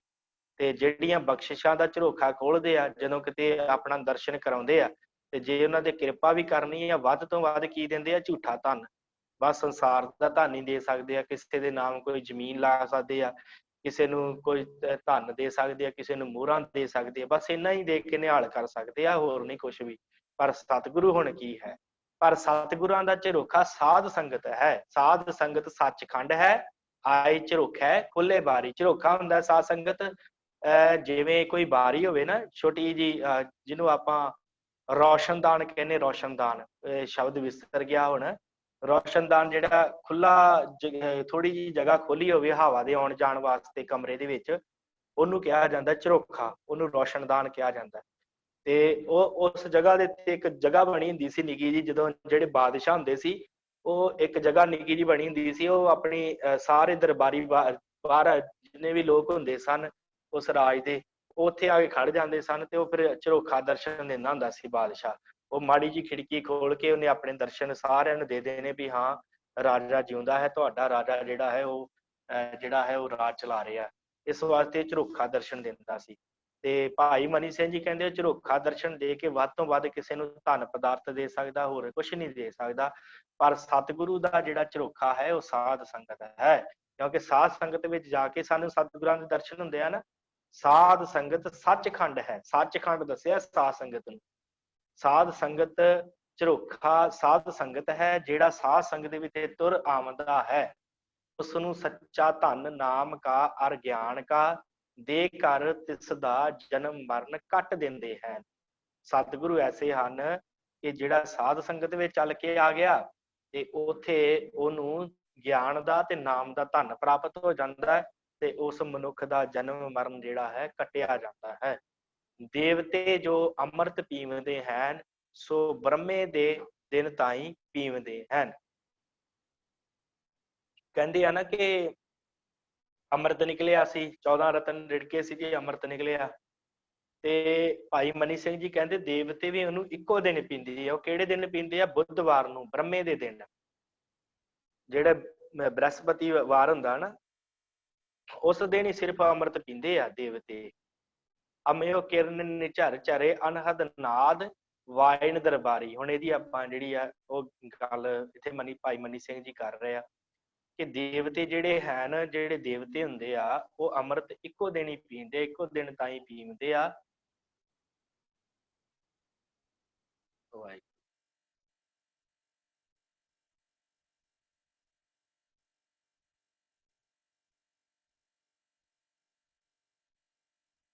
ਹਾਂਜੀ, ਇੱਕੋ ਦਿਨ ਹੀ ਉਹ ਜਿਹੜਾ ਅੰਮ੍ਰਿਤ ਪੀਂਦੇ ਆ ਦੇਵਤੇ ਜਿਹੜੇ ਹੁੰਦੇ ਆ। ਵਿਕਾਰ ਈਰਖਾ ਉਹਨਾਂ ਦੀਆਂ ਨਹੀਂ ਮਿਟਦੀਆਂ, ਉਹ ਅੰਮ੍ਰਿਤ ਪੀਂਦੇ ਆ ਪਰ ਉਹ ਫਿਰ ਵੀ ਵਿਕਾਰਾਂ ਦੇ ਵਿੱਚ, ਭਾਵੇਂ ਦੇਵਤੇ ਆ ਜਿੰਨਾ ਮਰਜ਼ੀ ਆ, ਉਹ ਵੀ ਵਿਕਾਰਾਂ ਦੇ ਵਿੱਚ ਲੱਗੇ ਹੋਏ ਆ। ਦੇਵਤੇ ਵੀ ਜਿਵੇਂ ਇੰਦਰ ਵਰਗੇ ਦੇਵਤੇ, ਦੇਖੋ ਕਿੰਨੀਆਂ ਅਪਸਰਾਂ ਉਹਨਾਂ ਦੇ ਵਿੱਚ ਹੀ ਉਲਝਿਆ ਆ। ਇਸ ਤਰ੍ਹਾਂ ਉਹ ਕਹਿੰਦੇ ਭਾਵੇਂ ਉਹ ਅੰਮ੍ਰਿਤ ਪੀਂਦੇ ਆ, ਭਾਵੇਂ ਉਹ ਅਮਰ ਆ, ਪਰ ਉਹਨਾਂ ਦੇ ਵਿਕਾਰ ਨਹੀਂ ਮਿਟਦੇ, ਉਹਨਾਂ ਦੀ ਈਰਖਾ ਨਹੀਂ ਮਿਟਦੀ। ਹਰ ਕੋਈ, ਜਿੰਨੇ ਵੀ ਦੇਵਤੇ ਉਹ ਇਹੀ ਧਿਆਨ ਰੱਖਦੇ ਆ ਕਿ ਕਿਤੇ ਸਾਨੂੰ ਇੰਦਰ ਦੀ ਪਦਵੀ ਮਿਲ ਜੇ। ਹਰ ਦੇਵਤਾ ਦੂਸਰੇ ਨਾਲ ਈਰਖਾ ਕਰ ਰਿਹਾ ਕਿ ਮੈਨੂੰ ਉਹ ਪਦਵੀ ਮਿਲ ਜੇ, ਮੈਨੂੰ ਬ੍ਰਹਮਾ ਦੀ ਪਦਵੀ ਮਿਲ ਜੇ, ਤੇ ਜਿਹੜੇ ਬ੍ਰਹਮਾ ਦੀ ਥਾਂ ਤੇ ਬੈਠਾ ਉਹ ਕਹਿੰਦਾ ਮੈਨੂੰ ਵਿਸ਼ਨੂੰ ਦੀ ਪਦਵੀ ਮਿਲ ਜੇ। ਇਸ ਤਰ੍ਹਾਂ ਕਰਕੇ ਉਹ ਵੀ ਆਪਣੇ ਆਪਸ ਦੇ ਵਿੱਚ, ਭਾਈ ਮਨੀ ਸਿੰਘ ਕਹਿੰਦੇ ਉਹ ਵੀ ਆਪਣੇ ਆਪ ਦੇ ਵਿੱਚ ਜਿਹੜਾ ਨਾ ਈਰਖਾ ਕਰਦੇ ਆ, ਪਰ ਵਿਕਾਰ ਈਰਖਾ ਉਹਨਾਂ ਦੀਆਂ ਨਹੀਂ ਮਿਟਦੀਆਂ। ਪਰ ਸਤਿਗੁਰੂ ਦਾ ਸ਼ਬਦ ਹੈ ਉਹ ਸੱਚਾ ਅੰਮ੍ਰਿਤ ਹੈ। ਜੋ ਸਤਿਗੁਰੂ ਦਾ ਸ਼ਬਦ ਹੈ ਨਾ ਉਹ ਸੱਚਾ ਅੰਮ੍ਰਿਤ ਹੈ। ਤੇ ਜੋ ਸ਼ਬਦ ਸੁਣਦੇ ਹਨ ਉਹ ਆਪ ਨੂੰ ਆਤਮ ਸਰੂਪ ਜਾਣਦੇ ਹਨ। ਜਿਹੜੇ ਸ਼ਬਦ ਸੁਣਦੇ ਆ, ਜਿਹੜੇ ਗੁਰੂ ਦਾ ਸ਼ਬਦ ਸੁਣਦੇ ਆ, ਉਹ ਆਪਣੇ ਨੂੰ ਆਤਮ ਸਰੂਪ ਜਾਣਦੇ। ਉਹ ਇਹ ਨਹੀਂ ਜਾਣਦੇ ਮੈਂ ਸਰੀਰ ਹਾਂ, ਉਹ ਇਹ ਨਹੀਂ ਜਾਣਦੇ ਮੈਂ ਆਤਮਾ ਹਾਂ, ਉਹ ਆਤਮ ਸਰੂਪ ਜਾਣਦੇ ਆ ਕਿ ਮੇਰਾ ਸਰੂਪ ਜਿਹੜਾ ਇਸ ਆਤਮਾ ਦੇ ਵਿੱਚ ਵੀ ਉਹ ਅਕਾਲ ਪੁਰਖ ਬੈਠਾ ਹੋਇਆ। ਉਸ ਸਰੂਪ ਨੂੰ ਉਹ ਜਾਣ ਲੈਂਦੇ ਆ ਜਿਹੜੇ ਸ਼ਬਦ ਨੂੰ ਸੁਣਦੇ ਆ, ਜਿਹੜੇ ਸੱਚਾ ਅੰਮ੍ਰਿਤ ਸ਼ਬਦ ਪੀਂਦੇ ਆ। ਤੇ ਜਿਹੜੇ ਦੂਸਰਾ ਅੰਮ੍ਰਿਤ ਪੀਂਦੇ ਆ, ਭਾਵ ਦੇਵਤੇ ਜੋ ਅੰਮ੍ਰਿਤ ਪੀਂਦੇ ਆ, ਜਿਹੜਾ ਅੰਮ੍ਰਿਤ ਮੰਨਿਆ ਗਿਆ, ਕਹਿੰਦੇ ਉਹਦੇ ਨਾਲ ਤੇ ਉਹਨਾਂ ਦੀ ਈਰਖਾ ਵੀ ਨਹੀਂ ਮਿਟਦੀ। ਪਰ ਗੁਰੂ ਦੇ ਜਿਹੜੇ ਸਿੱਖ ਆ, ਉਹ ਜਿਹੜਾ ਅੰਮ੍ਰਿਤ ਪੀਂਦੇ ਆ ਨਾ, ਸੱਚੇ ਸ਼ਬਦ ਦਾ ਜਿਹੜਾ ਅੰਮ੍ਰਿਤ ਪੀਂਦੇ ਆ, ਉਹਦੇ ਨਾਲ ਉਹਨੂੰ ਆਪਣੀ ਆਤਮਾ ਦਾ ਸਰੂਪ ਪਤਾ ਲੱਗ ਜਾਂਦਾ। ਉਹਨਾਂ ਨੂੰ ਆਪਾ ਭਾਵ ਪਤਾ ਲੱਗ ਜਾਂਦਾ ਕਿ ਸਾਡਾ ਸਰੀਰ ਕੀ ਹੈ, ਅਸੀਂ ਕੀ ਆ, ਅਸੀਂ ਸਰੀਰ ਨਹੀਂ ਆ, ਅਸੀਂ ਸਰੀਰ ਨਹੀਂ ਆ, ਅਸੀਂ ਆਤਮਾ ਸਰੂਪ ਆ। ਸਾਧ ਸੰਗਤ ਦਾ ਆਪਾਂ ਗੱਲ ਕਹਿੰਦੇ ਨਾ, ਇਹ ਮੇਰਾ ਘਰ ਹੈ, ਤੇ ਘਰ ਮੇਰਾ ਹੈ ਦਾ ਮਤਲਬ ਇਹ ਥੋੜੀ ਮੈਂ ਘਰ ਹਾਂ। ਇਸ ਤਰ੍ਹਾਂ ਸਿੱਖ ਨੂੰ ਪਤਾ ਲੱਗ ਜਾਂਦਾ ਕਿ ਮੇਰਾ ਸਰੀਰ ਹੈ ਪਰ ਮੈਂ ਸਰੀਰ ਨਹੀਂ ਆ, ਮੈਂ ਆਤਮਾ ਸਰੂਪ ਹਾਂ। ਉਹ ਸਿੱਖ ਜਾਣ ਲੈਂਦੇ ਆ, ਫਿਰ ਕਦੇ ਨਹੀਂ ਮਰਦੇ, ਫਿਰ ਉਹ ਕਦੇ ਨਹੀਂ ਮਰਦੇ। ਜਿਹਨੂੰ ਆਤਮੇ ਦੀ ਸੋਝੀ ਹੋ ਗਈ, ਜਿਹਨੂੰ ਆਪੇ ਦੀ ਸੋਝੀ ਹੋ ਗਈ, ਉਹ ਥੋੜੀ ਮਰਦਾ। ਫਿਰ ਉਹ ਸਦੀਵ ਹੀ ਜਿੰਦਾ ਰਹਿੰਦਾ। ਫਿਰ ਉਹਦੀਆਂ ਕਹਾਣੀਆਂ ਗਾਈਆਂ ਜਾਂਦੀਆਂ, ਉਹਨਾਂ ਦੀਆਂ ਵਾਰਾਂ ਗਾਈਆਂ ਜਾਂਦੀਆਂ, ਫਿਰ ਉਹ ਕਦੇ ਨਹੀਂ ਮਰਦੇ, ਉਹ ਗੁਰੂ ਦੇ ਵਿੱਚ ਅਭੇਦ ਹੋ ਜਾਂਦੇ ਆ। ਤੇ ਈਰਖਾ ਤੇ ਅਭਿਮਾਨ ਤੇ ਕਾਮ ਕ੍ਰੋਧ ਉਹਨਾਂ ਦਾ ਸਭ ਮਿਟ ਜਾਂਦਾ ਹੈ। ਉਹਨਾਂ ਦਾ ਸਾਰੇ ਤਰ੍ਹਾਂ ਦਾ ਜਿਹੜਾ ਹੈ ਨਾ ਅਭਿਮਾਨ, ਈਰਖਾ, ਕਾਮ, ਕ੍ਰੋਧ, ਸਾਰਾ ਕੁਝ ਉਹਨਾਂ ਦਾ ਮਿਟ ਜਾਂਦਾ ਹੈ। ਅਮਿਓ ਕਿਰਨ ਨਿਝਰ ਝਰੇ। ਅਮਿਓ ਦਾ ਅਰਥ ਹੁੰਦਾ ਅੰਮ੍ਰਿਤ। ਅੰਮ੍ਰਿਤ ਦੀ ਕਿਰਨ ਉਸ ਸੱਚਖੰਡ ਦਰਬਾਰ ਦੇ ਵਿੱਚ ਸਾਧ ਸੰਗਤ ਦੇ ਵਿੱਚ ਨਿਝਰ ਝਰੇ ਝਰ ਰਹੀ ਹੈ। ਅਨਹਦ ਨਾਦ ਵਜਾਏ ਵਾਇਨ ਦਰਬਾਰੀ। ਜਿਹੜੇ ਹਨ ਉਸ ਜਗ੍ਹਾ ਦੇ ਉੱਤੇ ਅਨਹਦ ਸ਼ਬਦ ਨੂੰ, ਜਿਹੜੇ ਸਿੱਖ ਸ਼ਬਦ ਜਿਹੜਾ ਸੁਣਦੇ ਆ, ਉਹਦੇ ਨਾਲ ਉਹਨਾਂ ਦਾ ਮਨ ਤ੍ਰਿਪਤ ਹੁੰਦਾ ਹੈ, ਭਾਵ ਉਹਨਾਂ ਨੂੰ ਆਤਮੇ ਦੀ ਸੋਝੀ ਹੋ ਜਾਂਦੀ ਹੈ। ਸੋ ਭਾਈ ਮਨੀ ਸਿੰਘ ਜੀ ਕਹਿੰਦੇ ਉਹਨਾਂ ਦਾ ਅਭਿਮਾਨ, ਕਾਮ, ਕ੍ਰੋਧ ਸਭ ਕੁਝ ਮਿਟ ਜਾਂਦਾ ਹੈ। ਇਸ ਵਾਸਤੇ ਗੁਰੂ ਦਾ ਸ਼ਬਦ ਸੱਚਾ ਅੰਮ੍ਰਿਤ ਹੈ। ਇਸ ਕਰਕੇ ਜਿਹੜਾ ਹੈ ਨਾ ਗੁਰੂ ਦਾ ਸ਼ਬਦ, ਜੋ ਸ਼ਬਦ ਅਸੀਂ ਸੁਣਦੇ ਹਾਂ, ਜੋ ਪੜ੍ਹਦੇ ਹਾਂ, ਜੋ ਬਾਣੀ ਸੁਣਦੇ ਹਾਂ, ਬਾਣੀ ਪੜ੍ਹਦੇ ਹਾਂ, ਜਿਹੜਾ ਸਿਮਰਨ ਕਰਦੇ ਹਾਂ, ਇਹ ਸਾਰਾ ਜਿਹੜਾ ਹੈ ਅੰਮ੍ਰਿਤ ਹੈ। ਤੇ ਇਹ ਅੰਮ੍ਰਿਤ ਸੁਣ ਕੇ ਹੀ ਅਸੀਂ ਵਿਕਾਰਾਂ ਤੋਂ ਵੀ ਜਿਹੜਾ ਦੂਰ ਹੁੰਦੇ ਆ, ਈਰਖਾ ਵੀ ਮਨ ਚੋਂ ਮਿਟਦੀ ਆ, ਅਭਿਮਾਨ ਵੀ ਖਤਮ ਹੁੰਦਾ ਹੈ, ਆਪੇ ਦਾ ਜਿਹੜਾ ਗਿਆਨ ਹੋ ਜਾਂਦਾ ਹੈ, ਆਤਮ ਸਰੂਪ ਦਾ ਗਿਆਨ ਹੋ ਜਾਂਦਾ ਹੈ ਉਹਨਾਂ ਸਿੱਖਾਂ ਨੂੰ, ਜਿਹੜੇ ਅੰਮ੍ਰਿਤ ਰੂਪ ਨਾਮ ਰੂਪੀ ਸ਼ਬਦ ਰੂਪੀ ਅੰਮ੍ਰਿਤ ਜਿਹੜਾ ਪੀਂਦੇ ਆ। ਬਾਦਸ਼ਾਹਾਂ ਦੀ ਮਜਲਿਸ ਵਿੱਚ ਜੋ ਮਦ ਦਾ ਪਿਆਲਾ, ਉਸ ਨੂੰ ਪਿਲਾਉਂਦੇ ਹਨ ਜਿਹੜਾ ਗੱਲ ਦਰਬਾਰ ਦੀ ਬਾਹਰ ਨਾ ਕੱਢੇ। ਜਦੋਂ ਕੋਈ ਬਾਦਸ਼ਾਹ ਦੇ ਦਰਬਾਰ ਵਿੱਚ ਜਾਵੇ ਨਾ, ਤੇ ਉਹਦੇ ਅੱਗੇ ਉਹ ਸ਼ਰਾਬ ਦਾ ਪਿਆਲਾ ਬਾਦਸ਼ਾਹ ਰੱਖ ਦਿੰਦੇ ਆ। ਜਦੋਂ ਉਹਨਾਂ ਦਾ ਕੋਈ ਦੋਸਤ ਮਿੱਤਰ ਹੋਣਾ ਜਿਹਦੇ ਨਾਲ ਗੱਲਾਂ ਸਾਂਝੀਆਂ ਕਰਨੀਆਂ ਹੁੰਦੀਆਂ, ਉਹਦੇ ਅੱਗੇ ਸ਼ਰਾਬ ਦਾ ਪਿਆਲਾ ਰੱਖ ਦਿੰਦੇ ਕਿ ਲੈ ਭਾਈ ਤੂੰ ਆ ਸ਼ਰਾਬ ਪੀ ਲਾ, ਤੇ ਜੋ ਗੱਲਾਂ ਆਪਾਂ ਇੱਥੇ ਕੀਤੀਆਂ ਬਾਹਰ ਜਾ ਕੇ ਨਾ ਦੱਸੀ, ਕਿਸੇ ਨੂੰ ਜਾ ਕੇ ਬਾਹਰ ਗੱਲ ਨਾ ਕੱਢੀ ਕਿ ਆਪਾਂ ਕੀ ਗੱਲਾਂ ਕੀਤੀਆਂ, ਕਿਹਦੇ ਬਾਰੇ ਮਾੜਾ ਕਿਹਾ, ਕਿਹਦੇ ਬਾਰੇ ਚੰਗਾ ਕਿਹਾ। ਉਹਨੂੰ ਸ਼ਰਾਬ, ਮਦ ਦਾ ਅਰਥ ਹੁੰਦਾ ਸ਼ਰਾਬ, ਉਹਨੂੰ ਸ਼ਰਾਬ ਦਾ ਪਿਆਲਾ ਪਿਆਉਂਦੇ ਆ। ਸੋ ਇੱਥੇ ਫਿਰ ਉਸ ਤੋਂ ਬਾਅਦ ਕੀ ਹੈ, ਤੈਸੇ ਗੁਰੂ ਕੇ ਸਿੱਖਾਂ ਨੂੰ ਸਭ ਤਰਕਾ ਲਗਤਾ ਪ੍ਰਾਪਤ ਹੁੰਦੀ ਹੈ। ਭਾਵ ਕਿ ਉਹਨੂੰ ਤਰਕਾ ਲਗਤਾ ਭਾਵ ਸਾਰਿਆਂ ਤਰ੍ਹਾਂ ਦੀ ਜਿਹੜੀ ਸੋਝੀ ਹੈ ਨਾ, ਉਹ ਸਿੱਖ ਨੂੰ ਹੋ ਜਾਂਦੀ ਹੈ ਜਿਹੜਾ ਅੰਮ੍ਰਿਤ ਪੀਂਦਾ ਹੈ। ਜਿਹੜਾ ਮਦ ਨਹੀਂ, ਜਿਹੜਾ ਅੰਮ੍ਰਿਤ ਪੀਂਦਾ ਹੈ, ਉਹਨੂੰ ਸਾਰਿਆਂ ਕਾਲਾਂ ਦੀ ਤਰਕਾ ਲਗਤਾ ਹੁੰਦੀ ਹੈ। ਚਾਰੇ ਪਾਸੇ ਦਾ ਹਰ ਕੁਛ, ਹਰ ਚੀਜ਼ ਦਾ ਗਿਆਨ ਹੋ ਜਾਣਾ। ਸਾਰੇ ਤ੍ਰੈ ਕਾਲਦਰਸ਼ੀ ਜਿਹਨੂੰ ਕਹਿੰਦੇ ਆ, ਤ੍ਰੈ ਕਾਲਾਂ ਦਾ ਗਿਆਨ ਜਿਹਨੂੰ ਹੋ ਜਾਂਦਾ ਹੈ, ਸਾਰਾ ਕੁਝ ਜਿਹਨੂੰ ਪ੍ਰਾਪਤ ਹੋ ਜਾਂਦਾ ਹੈ, ਤੇ ਪ੍ਰਾਪਤ ਹੁੰਦੀ ਹੈ, ਤੇ ਆਪਣੀ ਕਲਾ ਜਨਾਮਦੇ ਨਹੀਂ। ਫਿਰ ਉਹ ਸਿੱਖ ਜਿਹੜੇ ਆਪਣੀ ਕਲਾ ਨਹੀਂ ਜਨਾਮਦੇ, ਉਹਨਾਂ ਨੂੰ ਸਾਰਾ ਕੁਝ ਪਤਾ ਹੁੰਦਾ ਹੈ, ਉਹਨਾਂ ਦੇ ਕੋਲ ਰਿਧੀਆਂ ਸਿੱਧੀਆਂ ਉਹਨਾਂ ਦੇ ਕੋਲ ਆ ਜਾਂਦੀਆਂ, ਉਹਨਾਂ ਨੂੰ ਪਤਾ ਲੱਗ ਜਾਂਦਾ ਕਿ ਕੀ ਚੰਗਾ ਹੈ, ਕੀ ਮਾੜਾ ਹੈ, ਕੌਣ ਮਨੁੱਖ ਚੰਗਾ ਹੈ, ਕੌਣ ਮਾੜਾ ਹੈ, ਆਉਣ ਵਾਲੇ ਸਮੇਂ ਦਾ ਕੀ ਹਾਲਾਤ ਹੋਣਗੇ, ਹੁਣ ਕੀ ਹੈ, ਪਰ ਉਹ ਕਿਸੇ ਨੂੰ ਦੱਸਦੇ ਨਹੀਂ, ਜਨਾਉਂਦੇ ਨਹੀਂ। ਆਪਾਂ ਜਿਵੇਂ ਕੋਈ ਬਾਦਸ਼ਾਹ ਕਿਸੇ ਨੂੰ ਪਿਆਲਾ ਮਦ ਦਾ ਦੇ ਦੇਵੇ, ਸ਼ਰਾਬ ਦਾ ਦੇ ਦੇਵੇ, ਤੇ ਕਹੇ ਕਿ ਤੂੰ ਬਾਹਰ ਜਾ ਕੇ ਕੋਈ ਗੱਲ ਨਹੀਂ ਕੱਢਣੀ, ਇਸੇ ਤਰ੍ਹਾਂ ਸਤਿਗੁਰੂ ਜਿਨ੍ਹਾਂ ਨੂੰ ਅੰਮ੍ਰਿਤ ਪਿਆਉਂਦੇ ਆ ਨਾ, ਪਾਤਸ਼ਾਹਾਂ ਦੀ ਮਜਲਿਸ ਹੈ ਕਰਮ ਪਿਆਲਾ ਪੀਵਨ ਭਾਰੀ। ਕਹਿੰਦੇ ਕਿ ਪਾਤਸ਼ਾਹਾਂ ਦੀ ਮਜਲਿਸ ਦੇ ਵਿੱਚ ਜਿਹੜੇ ਪੀਂਦੇ ਆ ਨਾ ਜਾ ਕੇ ਸ਼ਰਾਬ, ਤੇ ਉਹ ਪੀਣਾ ਭਾਰੀ ਹੈ, ਕਿਉਂਕਿ ਗੱਲ ਬਾਹਰ ਜਿਹੜੀ ਕਿਤੇ ਨਾ ਕਿਤੇ ਨਿਕਲੀ ਜਾਂਦੀ ਹੈ। ਤੇ ਭਾਵੇਂ ਕਿ ਰਾਜਾ ਕਹਿ ਦੇਵੇ, ਕਿ ਬਾਦਸ਼ਾਹ ਕਹਿ ਦੇਵੇ ਬਾਹਰ ਜਾ ਕੇ ਗੱਲ ਨਾ ਕੱਢੀ, ਪਰ ਉਹ ਫਿਰ ਵੀ ਕਿਤੇ ਨਾ ਕਿਤੇ ਕਿਸੇ ਦੇ ਕੰਨ 'ਚ ਗੱਲ ਕਹਿ ਦਿੰਦੇ ਆ। ਪਰ ਗੁਰੂ ਦੇ ਸਿੱਖ ਐਸੇ ਹੁੰਦੇ ਆ, ਇਹ ਸਤਿਗੁਰੂ ਕੋਲੋਂ, ਸੱਚੇ ਪਾਤਸ਼ਾਹ ਦੇ ਕੋਲੋਂ ਨਾਮ ਰੂਪੀ ਅੰਮ੍ਰਿਤ ਪਿਆਲਾ ਪੀ ਕੇ ਤੇ ਉਹਨੂੰ ਫਿਰ ਆਪਣੇ ਹਿਰਦੇ 'ਚ ਟਿਕਾ ਲੈਂਦੇ ਆ। ਫਿਰ ਉਹਨਾਂ ਨੂੰ ਤਰਕਾ ਲਗਤਾ ਦੀ ਪਹੁੰਚ ਹੋ ਜਾਂਦੀ ਹੈ। ਸਾਰਿਆਂ ਕਾਲਾਂ ਦਾ ਉਹਨਾਂ ਨੂੰ ਗਿਆਨ ਹੋ ਜਾਂਦਾ ਹੈ। ਹਰ ਚੀਜ਼ ਉਹਨਾਂ ਦੇ ਅੱਗੇ ਝੁਕ ਜਾਂਦੀ ਹੈ, ਪਰ ਉਹ ਜਨਾਉਂਦੇ ਨਹੀਂ ਆ, ਉਹ ਦੱਸਦੇ ਨਹੀਂ ਆ। ਸੋ ਉਸ ਤੋਂ ਬਾਅਦ ਪਿਆਲੇ ਦੀ ਮਸਤੀ ਚੌਂ ਪਹਿਰਾਂ ਨੂੰ ਦੂਰ ਹੋ ਜਾਂਦੀ ਹੈ। ਕਹਿੰਦੇ ਪਰ ਜਿਹੜੀ ਸ਼ਰਾਬ ਦੀ ਮਸਤੀ ਹੁੰਦੀ ਆ, ਜਿਹੜੇ ਪਾਤਸ਼ਾਹ ਸ਼ਰਾਬ ਪਿਆਉਂਦੇ ਆ, ਬਾਦਸ਼ਾਹ, ਉਹ ਬਾਦਸ਼ਾਹਾਂ ਦੀ ਸ਼ਰਾਬ ਦੀ ਮਸਤੀ ਜਿਹੜੀ ਆ ਨਾ ਚੌਂ ਪਹਿਰਾਂ ਦੇ ਵਿੱਚ ਖਤਮ ਹੋ ਜਾਂਦੀ ਹੈ। ਪਰ ਸ਼ਬਦ ਦੀ ਮਸਤੀ ਨਹੀਂ ਉਤਰੀ। ਜਿਹੜੀ ਸ਼ਬਦ ਦੀ ਮਸਤੀ ਹੁੰਦੀ ਆ ਨਾ, ਉਹ ਸਦਾ ਲਈ ਹੀ ਸਿੱਖ ਨੂੰ ਜਿਹੜੀ ਆ ਉਹ ਲੁਭਾਇਮਾਨ ਕਰਦੀ। ਸਦਾ ਹੀ ਸਿੱਖ ਉਹ ਸ਼ਬਦ ਦੀ ਮਸਤੀ ਜੁੜਿਆ ਰਹਿੰਦਾ, ਉਹ ਜਿਹੜੀ ਦੂਰ ਨਹੀਂ ਹੁੰਦੀ। ਜਦੋਂ ਸਤਿਗੁਰੂ ਗੁਰੂ ਨਾਨਕ ਸਾਹਿਬ ਨੂੰ ਕੈਦ ਕਰ ਲਿਆ ਨਾ ਬਾਬਰ ਨੇ, ਜਦੋਂ ਇਹਨੇ ਹਮਲਾ ਕੀਤਾ ਸੀ ਅਹਿਲਾਬਾਦ ਦੀ ਧਰਤੀ ਤੇ ਉਸ ਜਗ੍ਹਾ ਤੋਂ ਸਤਿਗੁਰਾਂ ਨੂੰ ਕੈਦ ਕੀਤਾ ਸੀ। ਤੇ ਜਦੋਂ ਸਤਿਗੁਰਾਂ ਨੇ ਕਲਾ ਵਿਖਾਈ, ਚੱਕੀਆਂ ਆਪੇ ਘੁੰਮਣ ਲੱਗ ਗਈਆਂ। ਤੇ ਜਦੋਂ ਇਹਨੂੰ ਪਤਾ ਲੱਗਾ ਕਿ ਇੰਨਾ ਵੱਡਾ ਪੀਰ ਜਿਹੜਾ ਹੈ ਮੇਰੀ ਕੈਦ ਦੇ ਵਿੱਚ ਹੈ, ਤੇ ਇਹਨੇ ਫਿਰ ਸਤਿਗੁਰਾਂ ਨੂੰ ਉੱਥੋਂ ਕਢਵਾਇਆ ਬਾਬਰ ਨੇ। ਕਹਿੰਦੇ ਕਿ ਜਾਓ, ਜਿਹੜਾ ਪੀਰ ਜਿਹਨੇ ਚੱਕੀਆਂ ਆਪੇ ਘੁੰਮ ਰਹੀਆਂ ਉਹਨੂੰ ਲੈ ਕੇ ਆਓ ਮੇਰੇ ਕੋਲ। ਭਾਈ ਮਰਦਾਨਾ ਜੀ ਨੇ ਕਿਹਾ ਕਿੱਥੇ ਮਰਾਤਾ ਸਤਿਗੁਰੂ ਸਾਨੂੰ। ਤੇ ਫਿਰ ਉਸ ਸਮੇਂ ਜੇ ਚੱਕੀਆਂ ਆਪੇ ਘੁੰਮੀਆਂ ਤੇ ਉਹਨੂੰ ਪਤਾ ਲੱਗਿਆ, ਉਹਨੇ ਫਿਰ ਆਪਣੇ ਦਰਬਾਰ 'ਚ ਬੁਲਾਇਆ ਗੁਰੂ ਨਾਨਕ ਸਾਹਿਬ ਨੂੰ।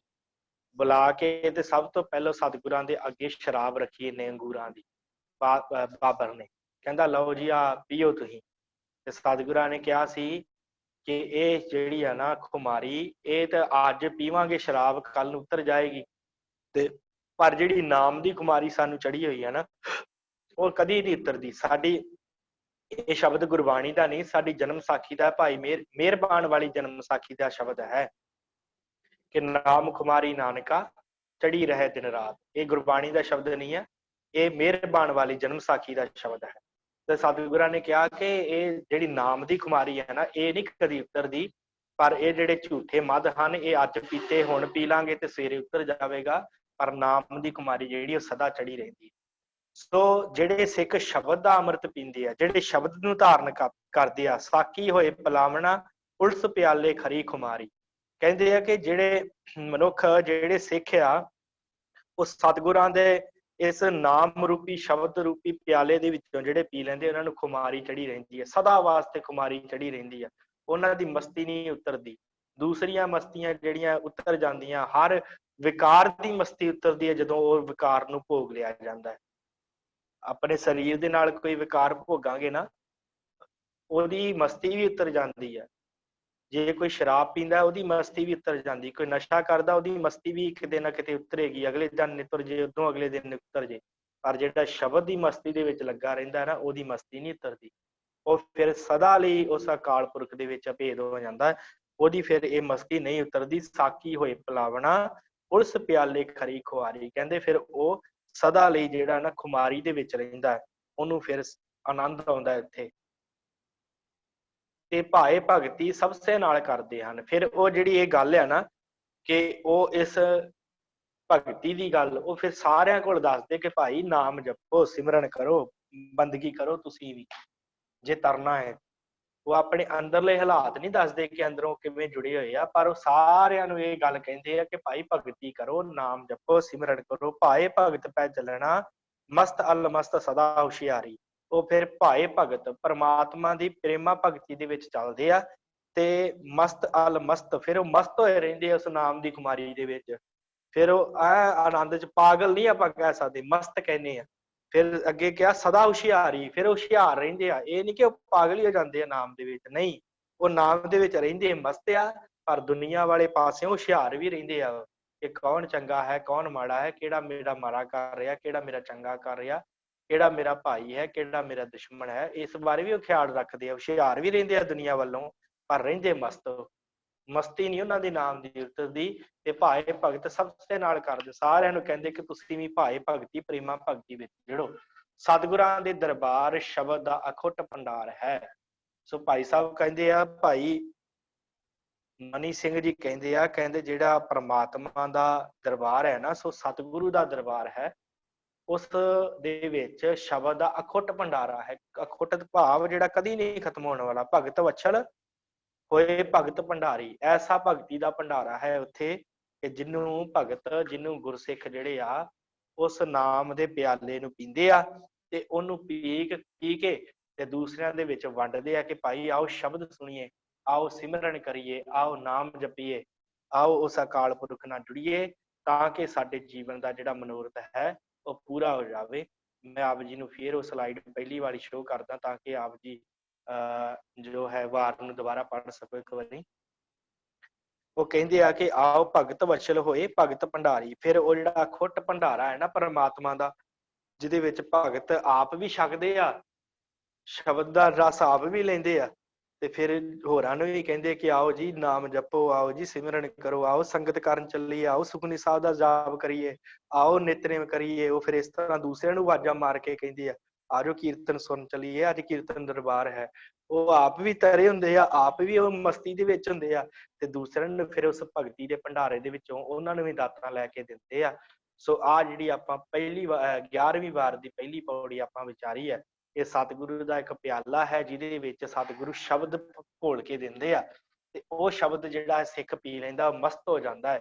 ਮਸਤ ਅਲਮਸਤ ਸਦਾ ਹੁਸ਼ਿਆਰੀ, ਪਰ ਦੁਨੀਆ ਵੱਲੋਂ ਹੁਸ਼ਿਆਰ ਵੀ ਰਹਿੰਦਾ ਹੈ। ਸਤਿਗੁਰੂ ਸੱਚਾ ਪਾਤਸ਼ਾਹੋ, ਪਾਤਸ਼ਾਹ ਪਾਤਸ਼ਾਹ ਜੁਹਾਰੀ, ਸਾਧ ਸੰਗਤ ਸੱਚਖੰਡ ਹੈ, ਆਈ ਚਰੁਖੈ ਖੁੱਲੇ ਬਾਰੀ। ਅਮਿਓ, ਅਮਿਓ ਦਾ ਅਰਥ ਹੁੰਦਾ ਅੰਮ੍ਰਿਤ, ਅਮਿਓ ਕਿਰਨ ਨਿਝਰ ਝਰੇ, ਉੱਥੇ ਅੰਮ੍ਰਿਤ ਝਰਦਾ ਹੈ। ਅਨਹਦ ਨਾਦ ਵਜਾਇਨ ਦਰਬਾਰੀ, ਉੱਥੇ ਫਿਰ ਅਨਹਦ ਨਾਦ ਵੱਜਦੇ ਉਹ ਸਿੱਖ ਦੇ ਅੰਦਰ, ਉਹਦਾ ਮਨ ਜਿਹੜਾ ਟਿਕ ਜਾਂਦਾ ਹੈ, ਉਹਦੇ ਦਸਮ ਦਵਾਰ 'ਚ ਫਿਰ ਅਨਹਦ ਨਾਦ ਜਿਹੜੇ ਉਹ ਵੱਜਦੇ ਆ। ਪਾਤਸ਼ਾਹਾਂ ਦੀ ਮਜਲਿਸ ਹੈ, ਪਿਰਮ ਪਿਆਲਾ ਪੀਵਨ ਭਾਰੀ। ਕਹਿੰਦੇ ਜਿਹੜੇ ਦੁਨੀਆਵੀ ਬਾਦਸ਼ਾਹ ਦੀ ਮਜਲਿਸ ਵਿੱਚ ਬੈਠ ਕੇ ਪਿਰਮ ਪਿਆਲੇ ਪੀਂਦੇ ਆ ਨਾ, ਜਿਹੜੇ ਉਹਨਾਂ ਦੇ ਪਿਆਲੇ ਪੀਂਦੇ ਆ, ਜਿਹੜੇ ਸ਼ਰਾਬ ਦੇ ਪਿਆਲੇ ਪੀਂਦੇ ਆ, ਉਹ ਪੀ ਕੇ ਇੱਕ ਦਿਨ ਉਹਨਾਂ ਦੇ ਸਿਰ ਤੇ ਭਾਰ ਹੀ ਰਹਿੰਦਾ ਹੈ, ਸ਼ਰਾਬ ਪੀ ਕੇ ਫਿਰ ਡਿੱਗਦੇ ਫਿਰਦੇ ਆ, ਤੇ ਫਿਰ ਉਹਦੀ ਖੁਮਾਰੀ ਲੈ ਜਾਂਦੀ ਆ। ਸਾਕੀ ਹੋਏ ਬਿਲਾਵਣਾ ਉਲਸ ਪਿਆਲੇ ਖਰੀ ਕੁਆਰੀ। ਪਰ ਜਿਹੜਾ ਸਤਿਗੁਰੂ ਪਾਸੋਂ ਸਾਕੀ ਹੋ ਕੇ, ਜਿਹੜਾ ਸਤਿਗੁਰੂ ਦੇ ਪਾਸੋਂ ਪਿਰਮ ਪਿਆਲਾ ਪੀਂਦਾ ਹੈ, ਜਿਹੜਾ ਗੁਰੂ ਦੇ ਪਾਸੋਂ ਪਿਰਮ ਪਿਆਲਾ ਪੀਂਦਾ ਹੈ, ਜਿਹੜਾ ਗੁਰੂ ਦਾ ਪਿਆਲਾ ਉਲਸਦਾ, ਵੈਸੇ ਅਰਥ ਹੁੰਦਾ ਝੂਠ, ਤੇ ਭਾਵ ਗੁਰੂ ਦੇ ਮੂੰਹ ਚੋਂ ਨਿਕਲਾ ਸ਼ਬਦ ਜਿਹੜਾ ਹੈ, ਗੁਰੂ ਦਾ ਸ਼ਬਦ ਜਿਹੜਾ ਉਹਦਾ ਪਿਆਲਾ ਪੀਂਦਾ, ਉਹਨੂੰ ਫਿਰ ਖਰੀ ਖੁਮਾਰੀ ਚੜ੍ਹਦੀ ਹੈ। ਐਸੀ ਖੁਮਾਰੀ ਚੜ੍ਹਦੀ ਹੈ ਜਿਹੜਾ ਆਨੰਦ ਵਿੱਚ ਮਨੁੱਖ ਰਹਿੰਦਾ ਹੈ। ਭਾਏ ਭਗਤ ਪੈ ਚੱਲਣਾ, ਫਿਰ ਉਹ ਭਾਏ ਭਗਤ ਪ੍ਰੇਮਾ ਭਗਤੀ ਦੇ ਵਿੱਚ ਚੱਲਦਾ ਹੈ, ਆਪ ਵੀ ਚੱਲਦਾ ਹੈ ਤੇ ਦੂਸਰਿਆਂ ਨੂੰ ਵੀ ਚਲਾਉਂਦਾ ਹੈ। ਭੈ ਚੱਲਣਾ, ਭੈ ਦੇ ਵਿੱਚ ਚੱਲਦਾ ਹੈ, ਪ੍ਰਮਾਤਮਾ ਦੇ ਗੁਰੂ ਦੇ ਭੈ 'ਚ ਚੱਲਦਾ ਹੈ, ਫਿਰ ਮਸਤ ਰਹਿੰਦਾ ਹੈ। ਮਸਤ ਅਲਮਸਤ ਸਦਾ ਹੁਸ਼ਿਆਰੀ, ਤੇ ਦੁਨੀਆ ਪਾਸੋਂ ਹੁਸ਼ਿਆਰ ਵੀ ਰਹਿੰਦਾ ਹੈ। ਭਗਤ ਵਛਲ ਹੋਏ ਭਗਤ ਭੰਡਾਰੀ, ਐਸਾ ਭਗਤੀ ਦਾ ਖਜ਼ਾਨਾ ਹੈ, ਨਿਰੰਕਾਰ ਦੀ ਭਗਤੀ ਦਾ ਐਸਾ ਖਜ਼ਾਨਾ ਹੈ ਜਿਹੜਾ ਭੰਡਾਰ ਭਰਿਆ ਪਿਆ ਹੈ। ਭਗਤ ਵਛਲ ਹੋ ਕੇ ਉਸ ਨੂੰ ਪ੍ਰਾਪਤ ਕੀਤਾ ਜਾਂਦਾ ਹੈ। ਗੁਰੂ ਦਾ ਭਗਤ ਹੋ ਕੇ, ਗੁਰੂ ਦਾ ਸਿੱਖ ਹੋ ਕੇ, ਗੁਰੂ ਅੱਗੇ ਨਿਭ ਕੇ ਉਸ ਪਿਆਲੇ ਨੂੰ ਪ੍ਰਾਪਤ ਕੀਤਾ ਜਾ ਸਕਦਾ ਹੈ। ਸੋ ਸਾਧ ਸੰਗਤ, ਇਹ ਜਿਹੜੀ ਹੈ ਪਹਿਲੀ ਵਾਰ ਜਿਹੜੀ ਆਪਾਂ 11ਵੀਂ ਵਾਰ ਦੀ ਪਹਿਲੀ ਪੌੜੀ ਜਿਹੜੀ ਹੈ ਉਹ ਵਿਚਾਰੀ ਹੈ ਕਿ ਕਿਵੇਂ ਭਾਈ ਮਨੀ ਸਿੰਘ ਜੀ ਨੇ ਸਿੱਖਾਂ ਨੂੰ ਜਿਹੜਾ ਹੈ ਦੱਸਣਾ ਕੀਤਾ ਕਿ ਇੱਕ ਸਿੱਖ ਦੇ ਜੀਵਨ ਦੇ ਵਿੱਚ ਉਹਦਾ ਰੂਟੀਨ ਕੀ ਹੋਣੀ ਚਾਹੀਦੀ ਹੈ, ਕਿ ਉਹਨੇ ਗੁਰਦੁਆਰੇ ਜਾਣਾ ਹੈ, ਸਿਮਰਨ ਕਰਨਾ ਹੈ, ਬਾਣੀ ਪੜ੍ਹਨੀ ਹੈ, ਉਹਨੇ ਸਦਾ ਗੁਰੂ ਗੁਰੂ ਜਪਣਾ ਹੈ, ਐਸਾ ਉਹਦਾ ਜੀਵਨ ਜਿਹੜਾ ਹੈ ਉਹ ਹੋਣਾ ਚਾਹੀਦਾ ਹੈ। ਸੋ ਇਹ ਭਾਈ ਮਨੀ ਸਿੰਘ ਨੇ ਜਿਹੜੀ ਵਾਰ ਆਰੰਭ ਕੀਤੀ ਹੈ, ਮੈਂ ਆਪ ਜੀ ਨੂੰ ਦੱਸ ਜਾਵਾਂ ਕਿ ਇਹ ਫਿਰ ਉਸ ਤੋਂ ਬਾਅਦ ਹੌਲੀ ਹੌਲੀ ਬੜੇ ਸੋਹਣੇ ਵਿਸ਼ੇ ਆ। ਅੱਜ ਸਤਿਗੁਰਾਂ ਨੇ ਅੰਮ੍ਰਿਤ ਦੀ ਗੱਲ ਕੀਤੀ, ਆਪਾਂ ਉਸ ਦਿਨ ਅੰਮ੍ਰਿਤ ਬਾਰੇ ਪੜ੍ਹਿਆ ਸੀ ਕਿ ਅੰਮ੍ਰਿਤ ਜਿਹੜਾ ਹੈ ਗੁਰੂ ਦਾ ਸ਼ਬਦ ਹੈ, ਪ੍ਰਾਪਤ ਗੁਰੂ ਦੇ ਕੋਲੋਂ ਹੋਣਾ ਹੈ। ਜਿਹੜਾ ਗੁਰੂ ਦੇ ਦਰਬਾਰ 'ਚ ਆ ਗਿਆ, ਗੁਰੂ ਦੇ ਕੋਲ ਜੁੜ ਗਿਆ, ਉਹਦੇ ਗੁਰੂ ਦੇ ਪਾਸੋਂ ਹੀ ਉਹਨੂੰ ਅੰਮ੍ਰਿਤ ਪ੍ਰਾਪਤ ਹੋਣਾ ਹੈ, ਹੋਰ ਕਿਤੋਂ ਨਹੀਂ ਹੋਣਾ। ਜਿਨ੍ਹਾਂ ਨੇ ਅੰਮ੍ਰਿਤ ਜਿਹੜਾ ਧਾਰ ਲਿਆ ਉਹ ਫਿਰ ਮਸਤ ਹੋ ਗਏ, ਉਹਨਾਂ ਨੇ ਆਪਣੇ ਆਪ ਨੂੰ ਵੀ ਤਾਰ ਲਿਆ ਤੇ ਆਪਣੇ ਪਰਿਵਾਰਾਂ ਨੂੰ ਵੀ, ਆਪਣੇ ਸਖੀ ਸੰਗੀਆਂ ਨੂੰ ਵੀ ਤਾਰ ਲਿਆ। ਸੋ ਇਹ ਜਿਹੜਾ ਪਹਿਲਾ, ਇਸ ਤੋਂ ਬਾਅਦ ਅੱਗੇ ਵੀ ਇਸੇ ਤਰ੍ਹਾਂ ਸਿੱਖ ਦੀ ਸੁਰਤ ਕਿਵੇਂ ਉੱਚੀ ਹੋਵੇ, ਕੌਣ ਸਿੱਖ ਸਧਾਉਣ ਦੇ ਕਾਬਲ ਹੈ, ਇਸ ਤਰ੍ਹਾਂ ਦੇ ਵਿਸ਼ੇ ਛੇੜ ਕੇ ਫਿਰ ਭਾਈ ਗੁਰਦਾਸ ਜੀ ਨੇ ਅੱਗੇ ਜਾ ਕੇ ਸਿੱਖਾਂ ਦੇ ਨਾਮ ਦੱਸੇ ਆ। ਸੋ ਆਪਾਂ ਇਸੇ ਤਰ੍ਹਾਂ ਹੀ ਹਰ ਰੋਜ਼ ਇੱਕ ਇੱਕ ਪੌੜੀ ਜਿਹੜੀ ਉਹ ਵਿਚਾਰਾਂਗੇ, ਤੇ ਇਸ ਤੋਂ ਬਾਅਦ ਜਿਹੜਾ ਸਿੱਖਾਂ ਦੇ ਨਾਮ ਜਦੋਂ ਆਉਣਗੇ ਫਿਰ ਇਕੱਲੇ ਇਕੱਲੇ ਸਿੱਖ ਬਾਰੇ ਫਿਰ ਇੱਕ ਇੱਕ ਪੌੜੀ ਤੇ ਮੈਨੂੰ ਲੱਗਦਾ ਦੋ ਦਿਨ ਵੀ ਲੱਗਣਗੇ, ਕਿਉਂਕਿ ਵਿਸ਼ਾ ਕਾਫੀ ਖੋਲ ਕੇ ਭਾਈ ਜੀ ਨੇ ਦੱਸਿਆ ਕਿ ਕਿਵੇਂ ਕਿਵੇਂ ਸਿੱਖਾਂ ਦਾ ਜੀਵਨ ਸੀ, ਉਹਨਾਂ ਸਿੱਖਾਂ ਦੇ ਨਾਮ ਕੀ ਸਨ, ਉਹਨਾਂ ਦਾ ਕੀ ਜੀਵਨ ਸੀ, ਉਹਨਾਂ ਨੇ ਕਿਵੇਂ ਸਿੱਖੀ ਪ੍ਰਾਪਤ ਕੀਤੀ, ਇਹਦੇ ਬਾਰੇ ਪਤਾ ਲੱਗੂਗਾ ਤੇ ਫਿਰ ਸਾਡਾ ਵੀ ਜੀਵਨ ਜਿਹੜਾ ਉਸ ਤਰ੍ਹਾਂ ਦਾ ਹੋ ਜਾਵੇ। ਸੋ ਆਪ ਜੀ ਨੇ ਇੰਨੀਆਂ ਕੁ ਬੇਨਤੀਆਂ ਅੱਜ ਦੀ ਇਸ ਕਲਾਸ ਦੀਆਂ ਪ੍ਰਵਾਨ ਕਰਨੀਆਂ। ਸੋ ਆਪਾਂ ਕੱਲ ਨੂੰ ਜਿਹੜੀ ਹੈ ਦੂਸਰੀ ਪੌੜੀ ਵਿਚਾਰਨ ਦਾ ਯਤਨ ਕਰਾਂਗੇ। ਸੋ ਆਪ ਜੀ ਨੇ ਜੇ ਕੁਛ ਪੁੱਛਣਾ ਇਹਦੇ ਬਾਰੇ ਤੇ ਆਪ ਜੀ ਆਪਣਾ ਜੋ ਮਾਈਕ ਹੈ ਉਹ ਔਨ ਕਰ ਲਓ, ਮੈਂ ਇੱਥੇ ਆਪਸ਼ਨ ਸੈੱਟ ਕਰ ਦਿੰਦਾ। ਹਾਂਜੀ ਵਾਹਿਗੁਰੂ, ਜੇ ਕਿਸੇ ਨੇ ਕੁਝ ਪੁੱਛਣਾ ਹੈ ਇਸ ਵਾਰ ਦੇ ਬਾਰੇ, ਇਸ ਪੌੜੀ ਦੇ ਬਾਰੇ, ਕਿ ਇਹ ਜੇ ਆਪ ਜੀ ਮੈਨੂੰ ਪੁੱਛ ਸਕਦੇ ਹੋ, ਬੇਨਤੀ ਹੈ।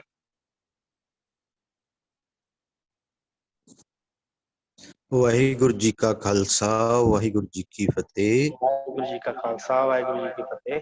ਗਿਆਨੀ ਜੀ, ਭਾਈ ਗੁਰਦਾਸ ਜੀ ਦੀਆਂ ਵਾਰਾਂ ਦੀ ਕੋਈ ਅਲੱਗ ਤੋਂ ਪੁਸਤਕ ਮਿਲਦੀ ਹੈ? ਹਾਂਜੀ, ਮਿਲਦੀ ਹੈ ਜੀ, ਮੇਰੇ ਕੋਲ ਪਈ ਹੈ, ਮੈਂ ਤੁਹਾਨੂੰ ਵਿਖਾ ਵੀ ਦਿੰਦਾ। ਵਾਹਿਗੁਰੂ ਜੀ। ਆਹ ਸਟੀਕ ਹੈ ਜੀ, ਆਹ ਦੇਖੋ। ਇਹ ਹਾਂਜੀ। ਭਾਈ ਵੀਰ ਸਿੰਘ ਜੀ ਸਦਨ ਵੱਲੋਂ ਛਾਪਿਆ ਹੋਇਆ। ਭਾਈ ਵੀਰ ਸਿੰਘ ਜੀ ਸਾਹਿਤ ਸਦਨ, ਬੜਾ ਸੋਹਣਾ ਸਟੀਕ ਹੈ। ਤੁਸੀਂ ਮੇਰਾ ਵੀਰ ਨਾਮ ਸਿੰਘ ਸਾਹਿਤ ਸਦਨ, ਮੈਂ ਤੁਹਾਨੂੰ ਵਿਖਾ ਦਿੰਦਾ ਸਟੀਕ।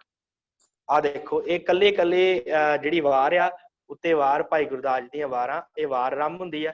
ਫਿਰ ਇਹਦਾ ਮੰਗਲਾਚਰਨ, ਆ ਪੌੜੀ ਸਾਰੀ ਜਿਹੜੀ ਦਿੱਤੀ ਆ ਭਾਈ ਜੀ, ਭਾਈ ਗੁਰਦਾਸ ਆਪ ਜੀ ਦੀ। ਇਹ ਤੁਹਾਨੂੰ ਹਾਂਜੀ ਜਿਹੜਾ ਹੈ ਨਾ, ਵਾਹਿਗੁਰੂ ਜੀ, ਭਾਈ ਵੀਰ ਸਿੰਘ ਜੀ ਸਾਹਿਤ ਸਦਨ, ਨਵੀਂ ਦਿੱਲੀ, ਉੱਥੋਂ ਤੁਸੀਂ ਇਹਨੂੰ ਮੰਗਵਾ ਸਕਦੇ। ਬਹੁਤ ਸੋਹਣੇ ਤਰੀਕੇ ਦੇ ਨਾਲ ਇਹ ਭਾਈ ਸਾਹਿਬ ਨੇ, ਜੋ ਹੈ ਭਾਈ ਵੀਰ ਸਿੰਘ ਜੀ, ਉਹਨਾਂ ਦੇ ਨਾਨਾ ਜੀ ਹੋਏ ਆ, ਉਹਨਾਂ ਨੇ ਥੋੜਾ ਜਿਹਾ ਸੰਪਰਦਾਇ ਟੀਕਾ ਤੇ ਭਾਈ ਵੀਰ ਸਿੰਘ ਜੀ ਨੇ ਆਪ ਵੀ ਵਿੱਚ ਵਿਚਾਰ ਦਿੱਤੇ ਆ, ਫੋਟੋ ਨੋਟ ਵੀ ਦਿੱਤੇ ਆ। ਬੜਾ ਇਹ ਸੁੰਦਰ। ਐਡਰੈਸ ਕੀ ਦੱਸਿਆ ਗਿਆਨੀ ਜੀ? ਐਡਰੈਸ ਕੀ ਇੱਥੋਂ ਦਾ? ਇਹ ਭਾਈ ਵੀਰ ਸਿੰਘ ਜੀ ਸਾਹਿਤ ਸਦਨ, ਦਿੱਲੀ, ਇਸ ਤਰ੍ਹਾਂ ਕਰਕੇ ਆਪ ਜੀ ਭੇਜ ਸਕਦੇ। ਮੈਂ ਤੁਹਾਨੂੰ WhatsApp ਦੇ ਉੱਤੇ ਉਹ ਐਡਰੈਸ ਜਿਹੜਾ ਹੈ ਉਹ ਸੈਂਡ ਕਰ ਦੇਵਾਂਗਾ। ਹਾਂਜੀ ਹਾਂਜੀ। ਜਿਹੜਾ ਇਹਨੂੰ ਮੰਗਵਾ ਵੀ ਸਕਦੇ ਹੋ। ਤੇ ਜੇ ਆਪ ਜੀ ਕਿਤੇ ਅੰਮ੍ਰਿਤਸਰ ਦਾ ਆਪ ਜੀ ਦਾ ਗੇੜਾ ਲੱਗੇ ਤੇ ਉੱਥੋਂ ਤੁਸੀਂ ਜਿਹੜੇ ਬੁੱਕ ਸ਼ਾਪ ਹਨ, ਜਿਵੇਂ ਹਾਂਜੀ ਉੱਥੇ ਸਿੰਘ ਬ੍ਰਦਰਜ਼ ਵਾਲੇ ਨੇ, ਉਹਨਾਂ ਹਾਂਜੀ, ਦੇ ਦੇਖਿਆ ਮੈਂ, ਦੇਖਿਆ। ਖਰੀਦ ਸਕਦੇ ਹੋ। ਹੋਰ ਵੀ ਕਿਤੇ ਵੀ ਆਪ ਜੀ ਇਹ ਬੁੱਕ ਜਿਹੜੀ ਉੱਥੋਂ ਬਾਈ ਕਰ ਸਕਦੇ। ਬਹੁਤ ਮਿਹਰਬਾਨੀ ਜੀ, ਬਹੁਤ ਮਿਹਰਬਾਨੀ। ਹਾਂਜੀ ਵਾਹਿਗੁਰੂ। ਹੋਰ ਕਿਸੇ ਦਾ ਕੋਈ ਸਵਾਲ?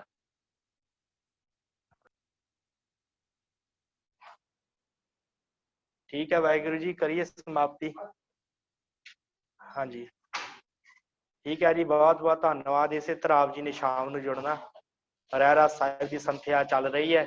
ਅੱਜ ਆਪਾਂ ਜਿਹੜਾ ਹੈ ਆਨੰਦ ਸਾਹਿਬ ਦੀ ਬਾਣੀ ਦੀ ਸੰਥਿਆ ਕਰਕੇ 6 ਪੌੜੀਆਂ ਦੀ, ਫਿਰ ਆਪਾਂ ਅੱਜ ਰਹਿਰਾਸ ਸਾਹਿਬ ਸਮਾਪਤ ਕਰ ਦਈਏ।